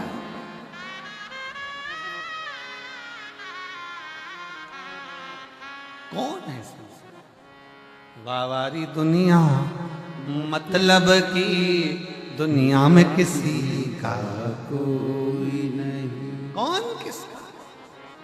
व्यर्थ व्यर्थ। इसलिए निवेदन है महाराज, मेरे बाबा के दरबार में सबका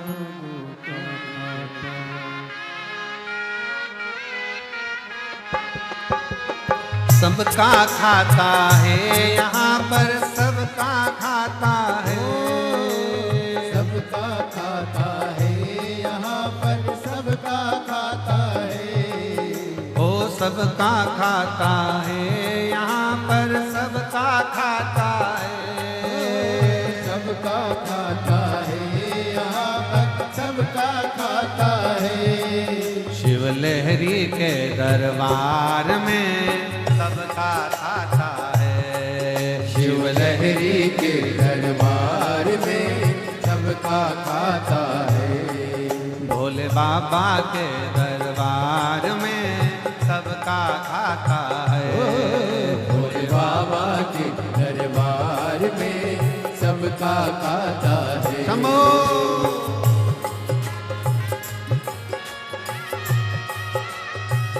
ये राधा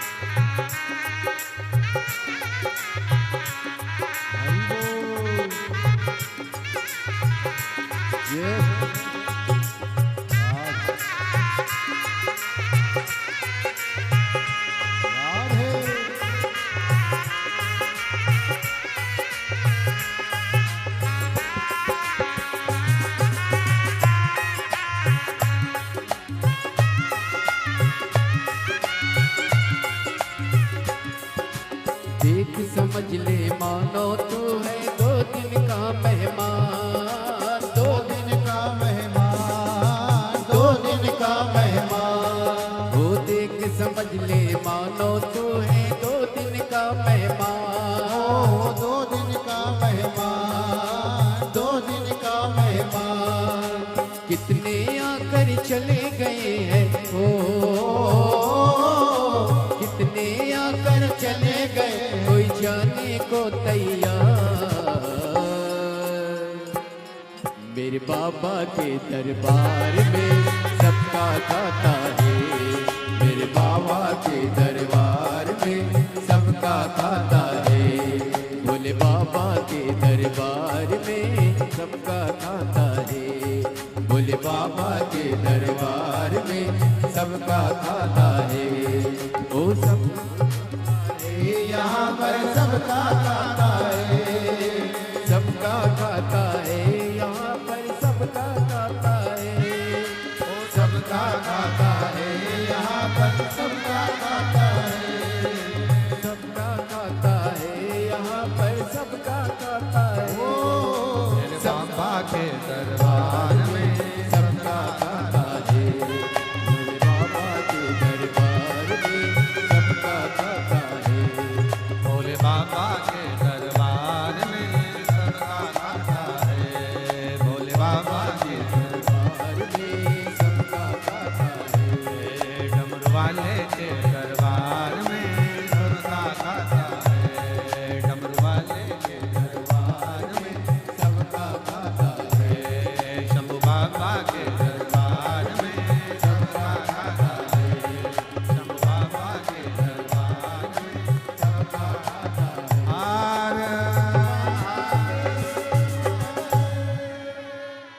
अपने स्थान पर बैठकर भगवान शिव से अपने मन का भाव अवश्य कहें, दिल से प्रार्थना करें, निवेदन करें, ऋषभ दिल से प्रार्थना करें, निवेदन करें, विनय करें, विनती करें और बाबा को अपने मन का भाव अवश्य कहें।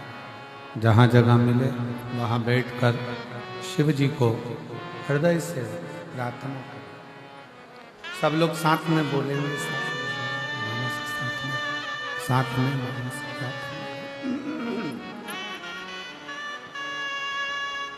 हृदय से बाबा को विनय करें, निवेदन करें, प्रार्थना करें।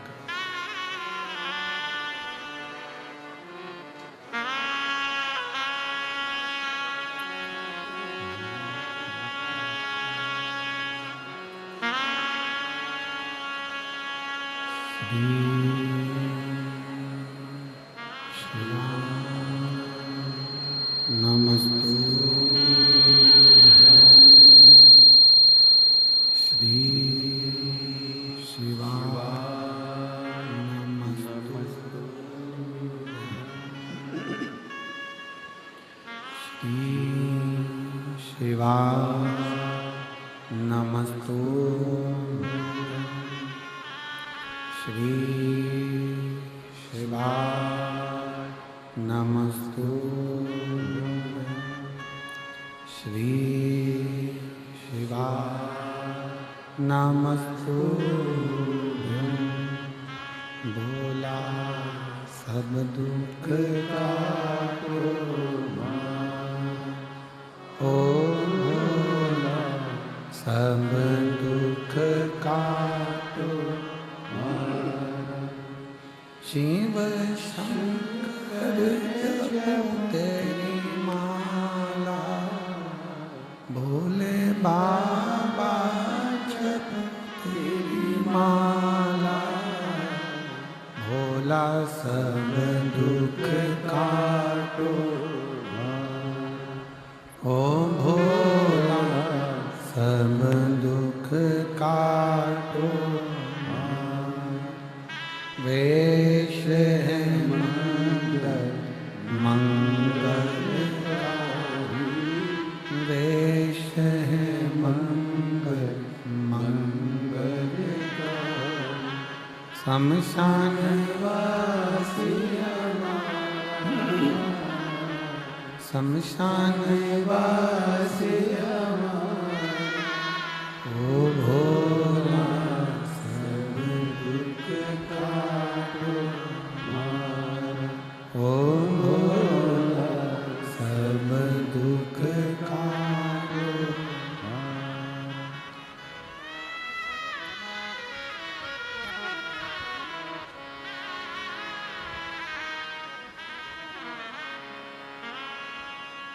भगवान देवादिदेव महादेव भगवान शिव भूगर्दानी त्रिकालदर्शी कैलाशी विनाशी भगवान शंकर भूत भावन भूतेश्वर भगवान शिव जिनकी पुनीत पावन कथा वर्णन करना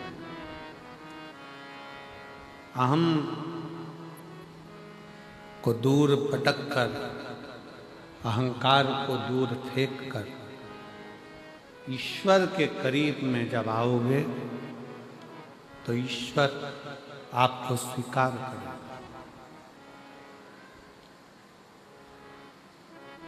ईश्वर आपको स्वीकार करेगा। अहंकार रखकर ना सत्ता सुख देती है, अहंकार रखकर ना परिवार सुख देता है, अहंकार रखकर ना ज्ञान सुख देता है, अहंकार रखकर ना कुटुंब सुख देता है। जिस दिन अभिमान को छोड़कर परमात्मा की शरणागति में हृदय लेकर जाओगे, दिल लेकर जाओगे, परमात्मा उसको स्वीकार कर लेता है। भगवान स्वीकार कर लेता है।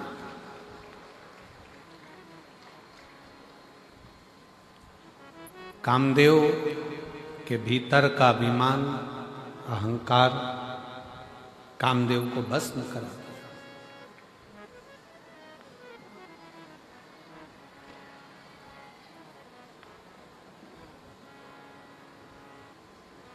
जिसमें कामदेव तो भगवान शंकर का साड़ू भाई है। शिवजी सती के पति हैं, कामदेव रति के पति। दक्ष प्रजापति की बेटी सती भी हैं, दक्ष प्रजापति की बेटी रति भी। रति कामदेव से भी आई हैं, सती शिवजी से भी।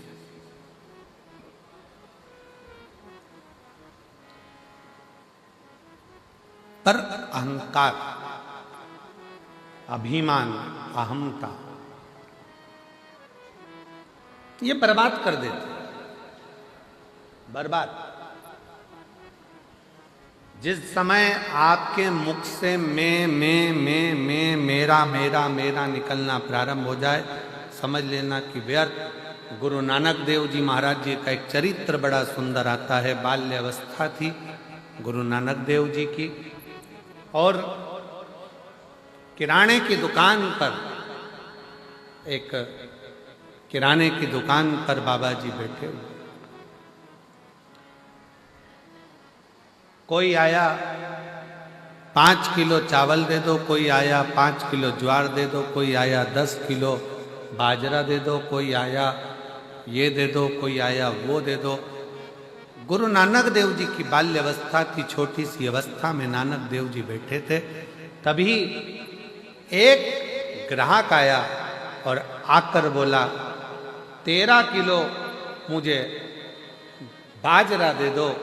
बस नानक देव जी की बुद्धि में वो 13 ऐसी चित्तवृत्ति में आया कि अब जो सामान लेने आता है, नमक लेने आया तो 13 किलो, चावल लेने आया तो 13 किलो, बाजरा लेने आया तो 13 किलो, आटा लेने आया तो 13 किलो, दाल लेने आया तो 13 किलो।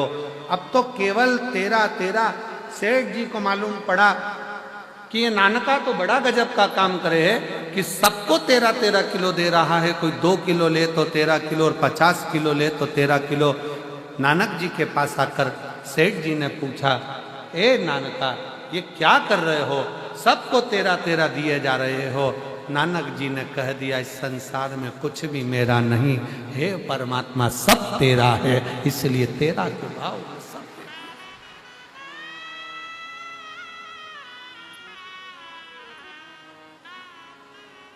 क्या लाए थे और क्या लेकर जाओगे? लोग कहते हैं मुट्ठी बांधे आया जग में, जम के बोलो जरा हाथ पसारे जाएगा। परशु महापुराण की कथा कहती है नहीं, मुट्ठी बांधे आया जग में, अपना पुण्य सत्कर्म, अपना कर्म साथ लेकर जाएगा। अपन ने जो करा वो अपने साथ जाएगा, कोई दूसरा नहीं।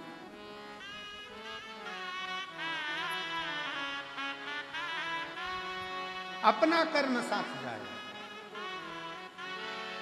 अपन जैसा कर्म करेंगे वो हमारे साथ में जाना, कोई छूटना नहीं।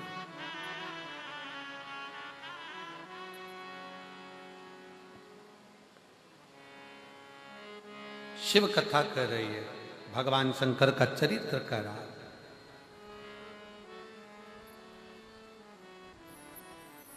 सती मैया के पति हैं शिव, रति मैया के पति हैं कामदेव। थोड़ा सा अभिमान काम के भीतर जागृत हो जाता है और वह अभिमान कामदेव का नष्ट कर दिया जाता है, भस्म कर दिया। शिव जी समाधि में लीन हो जाते हैं। भगवान शंकर समाधि में लीन हुए और सती मैया को थोड़े समय के बाद भगवान शंकर का जो आनंद भाव आप सब क्या थे कि सती मैया जलकर भस्म हो जाती हैं, फिर वो क्रम माता सती का पार्वती के रूप में शिव कथा कर रहे। ब्रह्मा जी के मन में भी एक बार अभिमान प्रकट हो गया। ब्रह्मा जी के सम्मुख में आ गया था कि यह सृष्टि की रचना करने वाला मैं हूं, कोई दूसरा रचना कर ही नहीं सकता।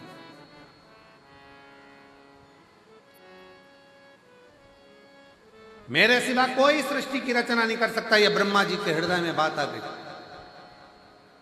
पर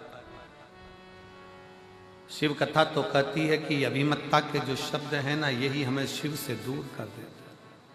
ये अभिमान के जो शब्द हैं, अभिमत्ता के जो शब्द हैं, अहंकार के जो शब्द हैं, यही हमें दूर कर देते हैं। और होता है, एक महाराज जी प्रवचन दे रहे थे और प्रवचन में कह रहे थे, मेरे मुख से 7 दिन तक गंगा बहेगी, जिसको डुबकी लगाना है लगाए। महाराज जी प्रवचन में बार बार एक ही बात के, मेरे मुख से 7 दिन तक गंगा बहेगी, मेरे मुख से 7 दिन तक गंगा बहेगी, आओ इस गंगा में नहाओ। महाराज जी बार बार बार बार मेरे मुख से मेरे मुख से मेरे मुख से कहें। उसी में एक गांव का व्यक्ति बैठा हुआ था, दौड़कर अपने घर चले गए। पत्नी को आवाज लगाई, अरे सुनती है? पत्नी ने पूछा क्या है? वो पिताजी मर गए थे ना, उनकी अस्थियां रखी है ना, मुझे दे दे। पत्नी ने पूछा, आज मेरे पति की बुद्धि सही हो गई, हरिद्वार लेके जा रहे होंगे। पिताजी की अस्थियों को हरिद्वार ले जा रहे हो? पति ने पत्नी से कहा, फालतू की बात मत कर, मुझे अस्थियां दे। पत्नी बोली, वो बाहर रखी देखो आले में। अस्थियां निकाली लाल झोले में से, उसे पत्थर पे रखकर सिलवट्टे पे उसको पीस लिया, पत्थर से उसको पीस लिया। पत्नी कह रही है, क्या कर रहे हो? तुम्हारे पिताजी की अस्थियां हैं, क्यों पीस रहे हो? पति कुछ नहीं बोला, पीस कर पुड़िया में बांध कर अस्थियों को, पुड़िया में बांध कर उन अस्थियों को लेकर कथा में बैठ गया और पत्नी को भी ले गया, चल जल्दी से। और कथा में बैठा। जैसे ही महाराज जी ने कहा, मेरे मुख से 7 दिन तक गंगा बहेगी, डुबकी लगाओ, उठकर खड़ा हो गया महाराज। लो प्रसाद खाओ, लो प्रसाद। महाराज जी ने प्रसाद लिया, व्यासपीठ पे बैठ के ही खा गए। जो खाए तो दांत में वो चर्र बोले। अब जैसे ही वो चर्र बोले, महाराज जी ने पूछा, क्या खवा दिया? खड़े होकर बोला, महाराज जी पिताजी की अस्थियां बहुत दिन से रखी थी, पत्नी कहती थी गंगा में खवाओ, गंगा में खवाओ, गंगा में डालाओ, गंगा में खवाओ। आप रोज कह रहे थे मेरे मुख से गंगा बह रही है, 7 दिन डुबकी लगाओ। हमने सोचा हरिद्वार कौन जाए, अपने गांव में गंगा आई तो उसी में खवा दे।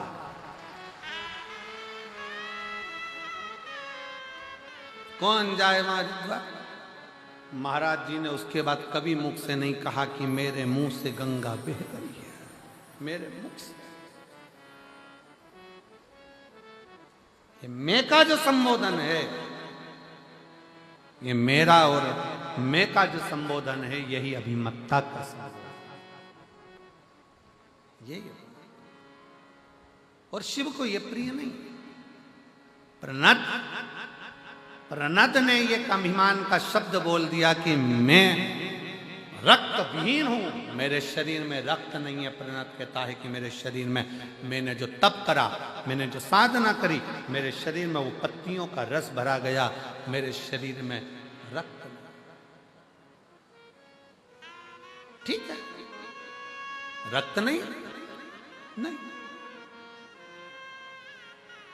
प्रणत की, शंकर भगवान की अविरल भक्ति को छोड़कर प्रणत जब अभिमान में डूब गया तो स्वयं भगवान शंकर एक बूढ़े का रूप रखकर आ गए और बूढ़े का रूप रखकर आकर कहा, रे प्रणत, मैंने सुना है कि तेरे शरीर में रक्त नहीं। शरीर तूने अपने बल पर तैयार कर लिया। चल एक काम करते हैं प्रणत, तेरी भी उंगली को जलाकर भस्म बनाकर दिखा दे और मेरी भी उंगली को मैं जलाकर भस्म बनाकर दिखा। शिव बूढ़े का रूप रखकर आए।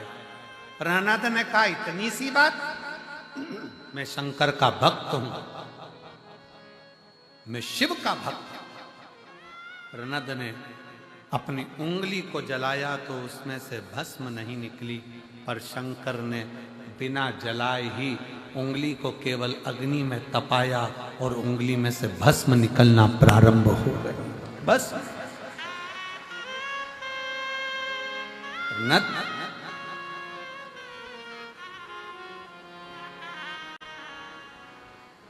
संसार सागर में आने के बाद कभी अपने मुख से ये शब्दों का संबोधन ना किया जाए कि मैं कर।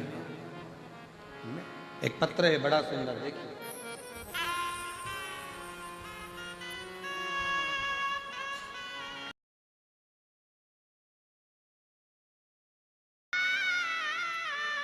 एक लाइन अच्छी लिखी है बेटी ने, स्मरण करेंगे।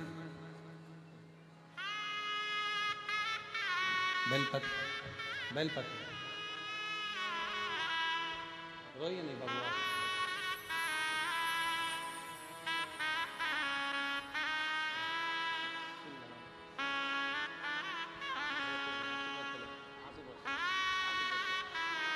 आंसू पोछो, आंसू पोछो।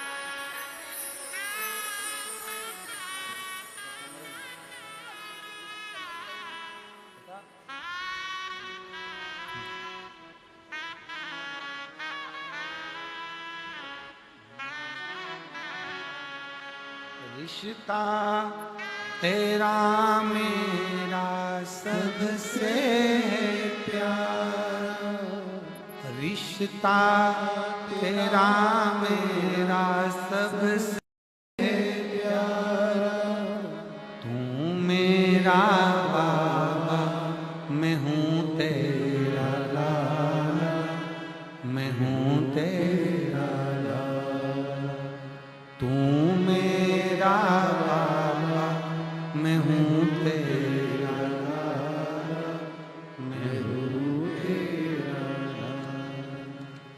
एक लाइन अच्छी लिखी है बेटी ने। कोई जाए जो काशी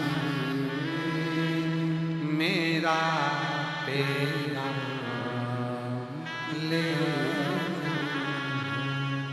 कोई जाए जो काशी मेरा तेरा मैं खुद तो आ नहीं सकता, मेरा तेरा ले जाए, कोई जाए जो काशी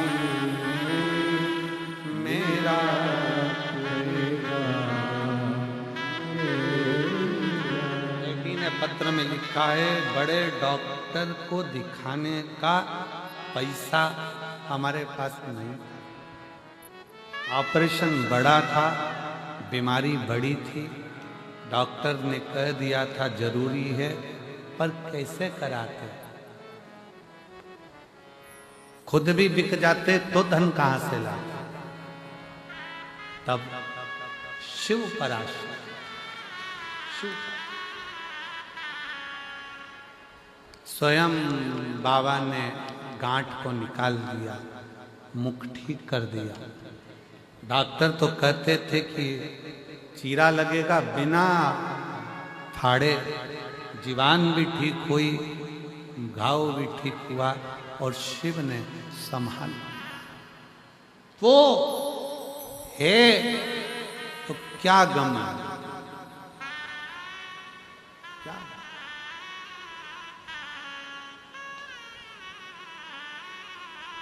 एक आश्रितता बढ़ा। लोग कहते हैं शंकर जी पे चढ़ाया गया एक लोटा जल क्या करेगा? हम कहते हैं ये पत्र तुम्हारे पास ही रह जाते, हम लेकर नहीं जाते। हम जहां की कथा करते वहां के पत्र वहीं रहते हैं, उसमें उनके मोबाइल नंबर भी रहते हैं, एड्रेस भी रहता है, जाओ पता करो शिव तत्व में क्या है, शिव की भक्ति में क्या है, शंकर जी की आराधना में क्या है, शिव स्मरण में क्या है। आप जाकर मालूम, स्वयं जाइए, स्वयं भजन करिए, स्वयं कीर्तन करिए। हम तो छत्तीसगढ़ वालों से भी कहेंगे तुम्हारे भाग्य खुले हैं जसपुर वालों, जो 21 से 27 मार्च तक तुम्हें कथा श्रवण करने को 1 बजे से 4 बजे तक मिल रही है। हम रतनगढ़ वाले राजस्थान वालों से कहेंगे कि कोई पुण्य राजस्थान वालों ने करा होगा जो 11 से 17 अप्रैल की कथा तुमको मिल रही है।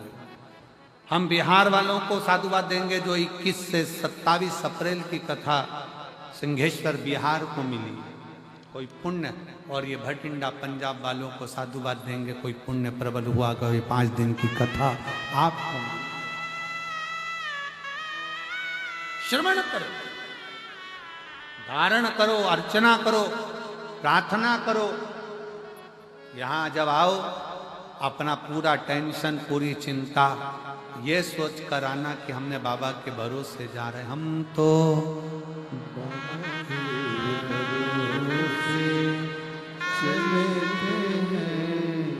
तो बाबा के भरोसे चलते हैं, ये दुनिया वाले चलते हैं। एक महिला बैठी है, एक माता जी बैठी हैं, वो सिरसा की कथा में आई थी।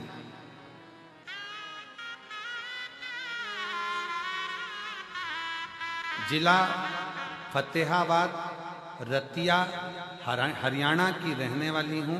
संतोष शर्मा, पति का नाम जयसिंह शर्मा। कहीं बैठी हो तो हाथ हिला सकते। फतेहाबाद, रतिया, हरियाणा की रहने वाली हैं। संतोष शर्मा, पति का नाम जयसिंह शर्मा। कहीं बैठी हो तो हाथ हिला सकते, और बैठी हो तो बेलपत्र लेने के लिए आ सकते। गुरु जी एलईडी के पीछे हैं क्या? ठीक है, आइए। गुरुदेव,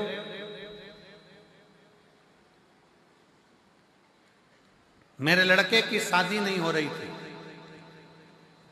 एक सहेली ने शर्त लगा ली कि पंडाल में बैठकर अगर शिव महापुराण की कथा में तू पहुंची है और पंडाल में बैठकर सुनी है तो 3 महीने के अंदर बाबा जो मांगो वो देता जाए। अब ये जिद कर कर पति से कहकर सिरसा हरियाणा की कथा में तारा बाबा की कुटिया में पहुंच गए। और तारा बाबा की कुटिया में कथा को हुए भी कितने दिन हुए? कितनी तारीख की थी तारा बाबा की कुटिया में कथा?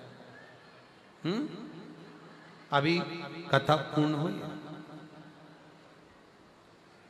और बाबा की कुटिया में कथा सुनने पहुंच गई। सहेली ने कहा कि शिव महापुराण के पंडाल में बैठकर जो मांगते हैं वो पूर्ण होता है। ये इसने भी सोच लिया मैं सुनूं जरा कथा, मालूम तो पड़े कि बाबा देता है कि नहीं देता। कथा सुनने पहुंच गई। बाबा से केवल एक ही प्रार्थना करी, मेरा बेटा उम्र होती जा रही है पर शादी नहीं हो रही है, तू कृपा कर। बाबा ने ऐसी कृपा कर दी गुरुदेव, सिरसा की कथा कर कर मैं घर पहुंची और सिरसा से ही संबंध घर पहुंच गए।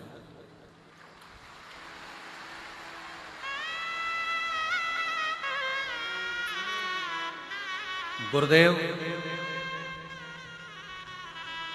लड़की वालों ने कहा, क्योंकि मैं बाबा को बोलकर आई थी कि भटिंडा की कथा में सियोर वाला महाराज बोला है कि सिरसा में मेरा प्रार्थना करना तो भटिंडा में पत्र आएगा। अब मुझे यह देखना है कि भटिंडा के पहले शादी होती है कि नहीं। गुरुदेव, सिरसा से ही पत्र आया, सिरसा से ही संबंध आया और लड़की वालों ने कहा कि 4 दिन के अंदर शादी पक्की कर कर विवाह करना है। और मेरे घर में बहू भी आ गई और शादी भी हो गई और मैं भटिंडा में प्रणाम करने के लिए आया। अब कितना दिन हुआ है? अच्छा, ये कई लोगों की आदत रहती है भोलेनाथ को चैलेंज देने की।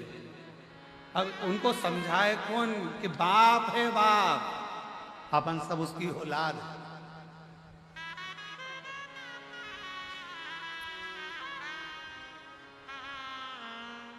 गुरुजी, आज कथा में अपने बहू बेटे को भी लेके आई हूं। शिव कृपा, शंकर।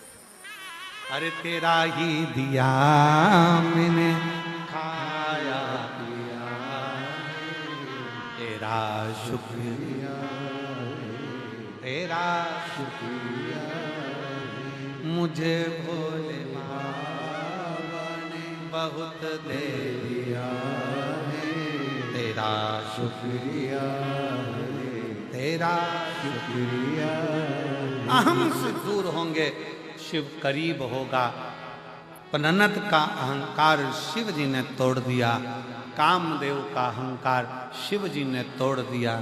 ब्रह्मा जी का अहंकार आया था ब्रह्मा जी को कि सृष्टि में रच रहा हूं।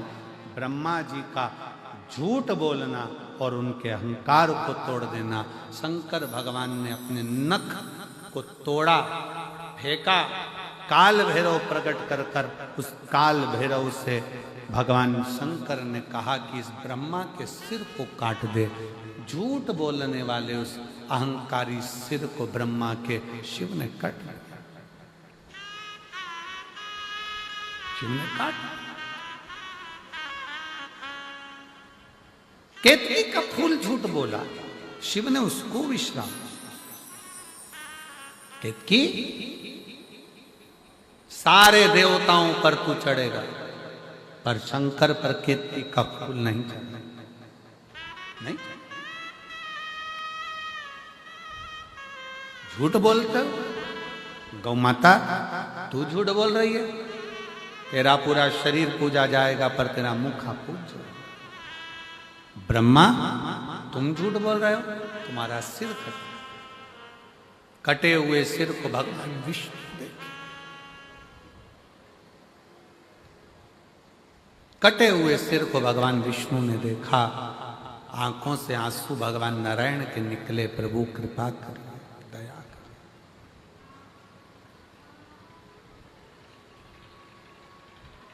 आप कृपा करो, आप दया करो, आप करुणा करो। ये ब्रह्मा जी का सिर है, इसको जोड़ दीजिए। भगवान शंकर बोलते हैं कि मैं नहीं जोड़ूंगा क्योंकि इसने झूठ बोला, अहंकार रखकर इसने अपशब्द कहे। फिर निवेदन है, सब जगह पर झूठ बोलोगे चल जाएगा, पर शंकर की कथा में, शिव महापुराण में, शंकर भगवान के मंदिर में, शिवालय में, शिव के द्वार पर असत्य का प्रयोग मत करो। हम तो यहाँ तक मेरी जीजियों से, जीजाओं से, बेटियों से, बेटाओं से, मेरी माताओं से, मेरे भाइयों से निवेदन करना चाहेंगे, आप जितनी देर कथा में बैठो ना, उतनी देर घर से संकल्प लेकर आया करो कि मैं कथा में बैठूंगी, शंकर जी की झूठ नहीं बोलूंगी। किसी का फोन आया, पूछा कहाँ हो, कथा में बैठी। कई लोगों को शर्म आती है कहने में कि मैं कथा।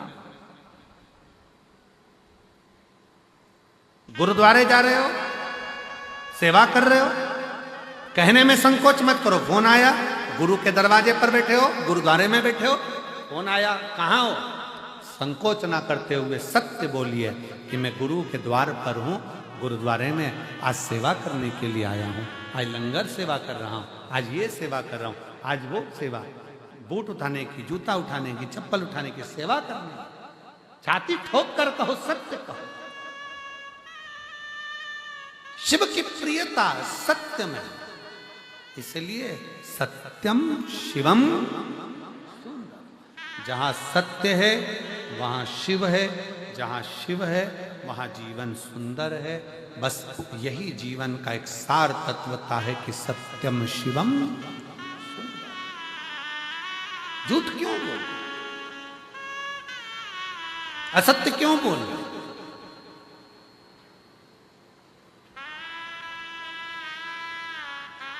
ये जितना जितना पहले 1G था, जीबी, वो 1G था, फिर 2G आया, फिर 3G आया, फिर बोलो तो जम के 4G आया, अब 5G आ गया, अगली तैयारी हो रही है 6G, फिर 7G, फिर 8G। ये जितने नेटवर्क जितना पावर से बढ़ रहा है उतना ही मनुष्य आलसी होता चले जा रहा है। पहले लोग नंबर याद रखते थे कि इसका नंबर, मेरे बेटे का नंबर 9, ऐसा ऐसा ऐसा। आज के ज़माने में पत्नी तक का नंबर नहीं मालूम पति को कि इसके मोबाइल का नंबर क्या है। नंबर याददाश्त कमजोर होती चली जा रही, कमजोर। 3 माताएं आपस में बात कर रही थी, सहेलियां। तीनों ने कहा, हम एक बोली मेरा पति बहुत भुलक्कड़ हो गया, दूसरी बोली मेरा भी पति सब भूल जाता, तीसरी बोली मेरा भी भूल गया। तीसरी ने पूछा क्यों री तेरा पति क्या करता? तो कहा कल कथा सुनने गया था, चप्पल भूल गया। दूसरी बोली तेरा तो फिर भी ठीक है, मेरा पति तो प्रसाद का दोना, खुद का इतना सारा प्रसाद मिला था वो सब छोड़ आया और दूसरे का प्रसाद उठा के लिया है, तब भूल गए, प्रसाद पद को भूल गए।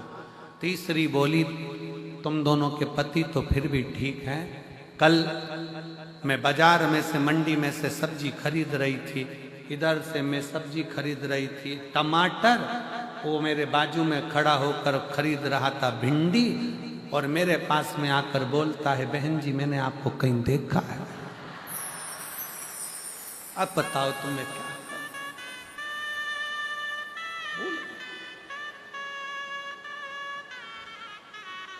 जितना जितना ये 1G 2G 3G 4G 5G जितना जितना बढ़ता चले जा रहा है उतना उतना मनुष्य अपने विवेक का काम कम कर रहा है और प्रयास ये कर रहा है कि कैसे दुनिया के लोगों को ठगा जाए,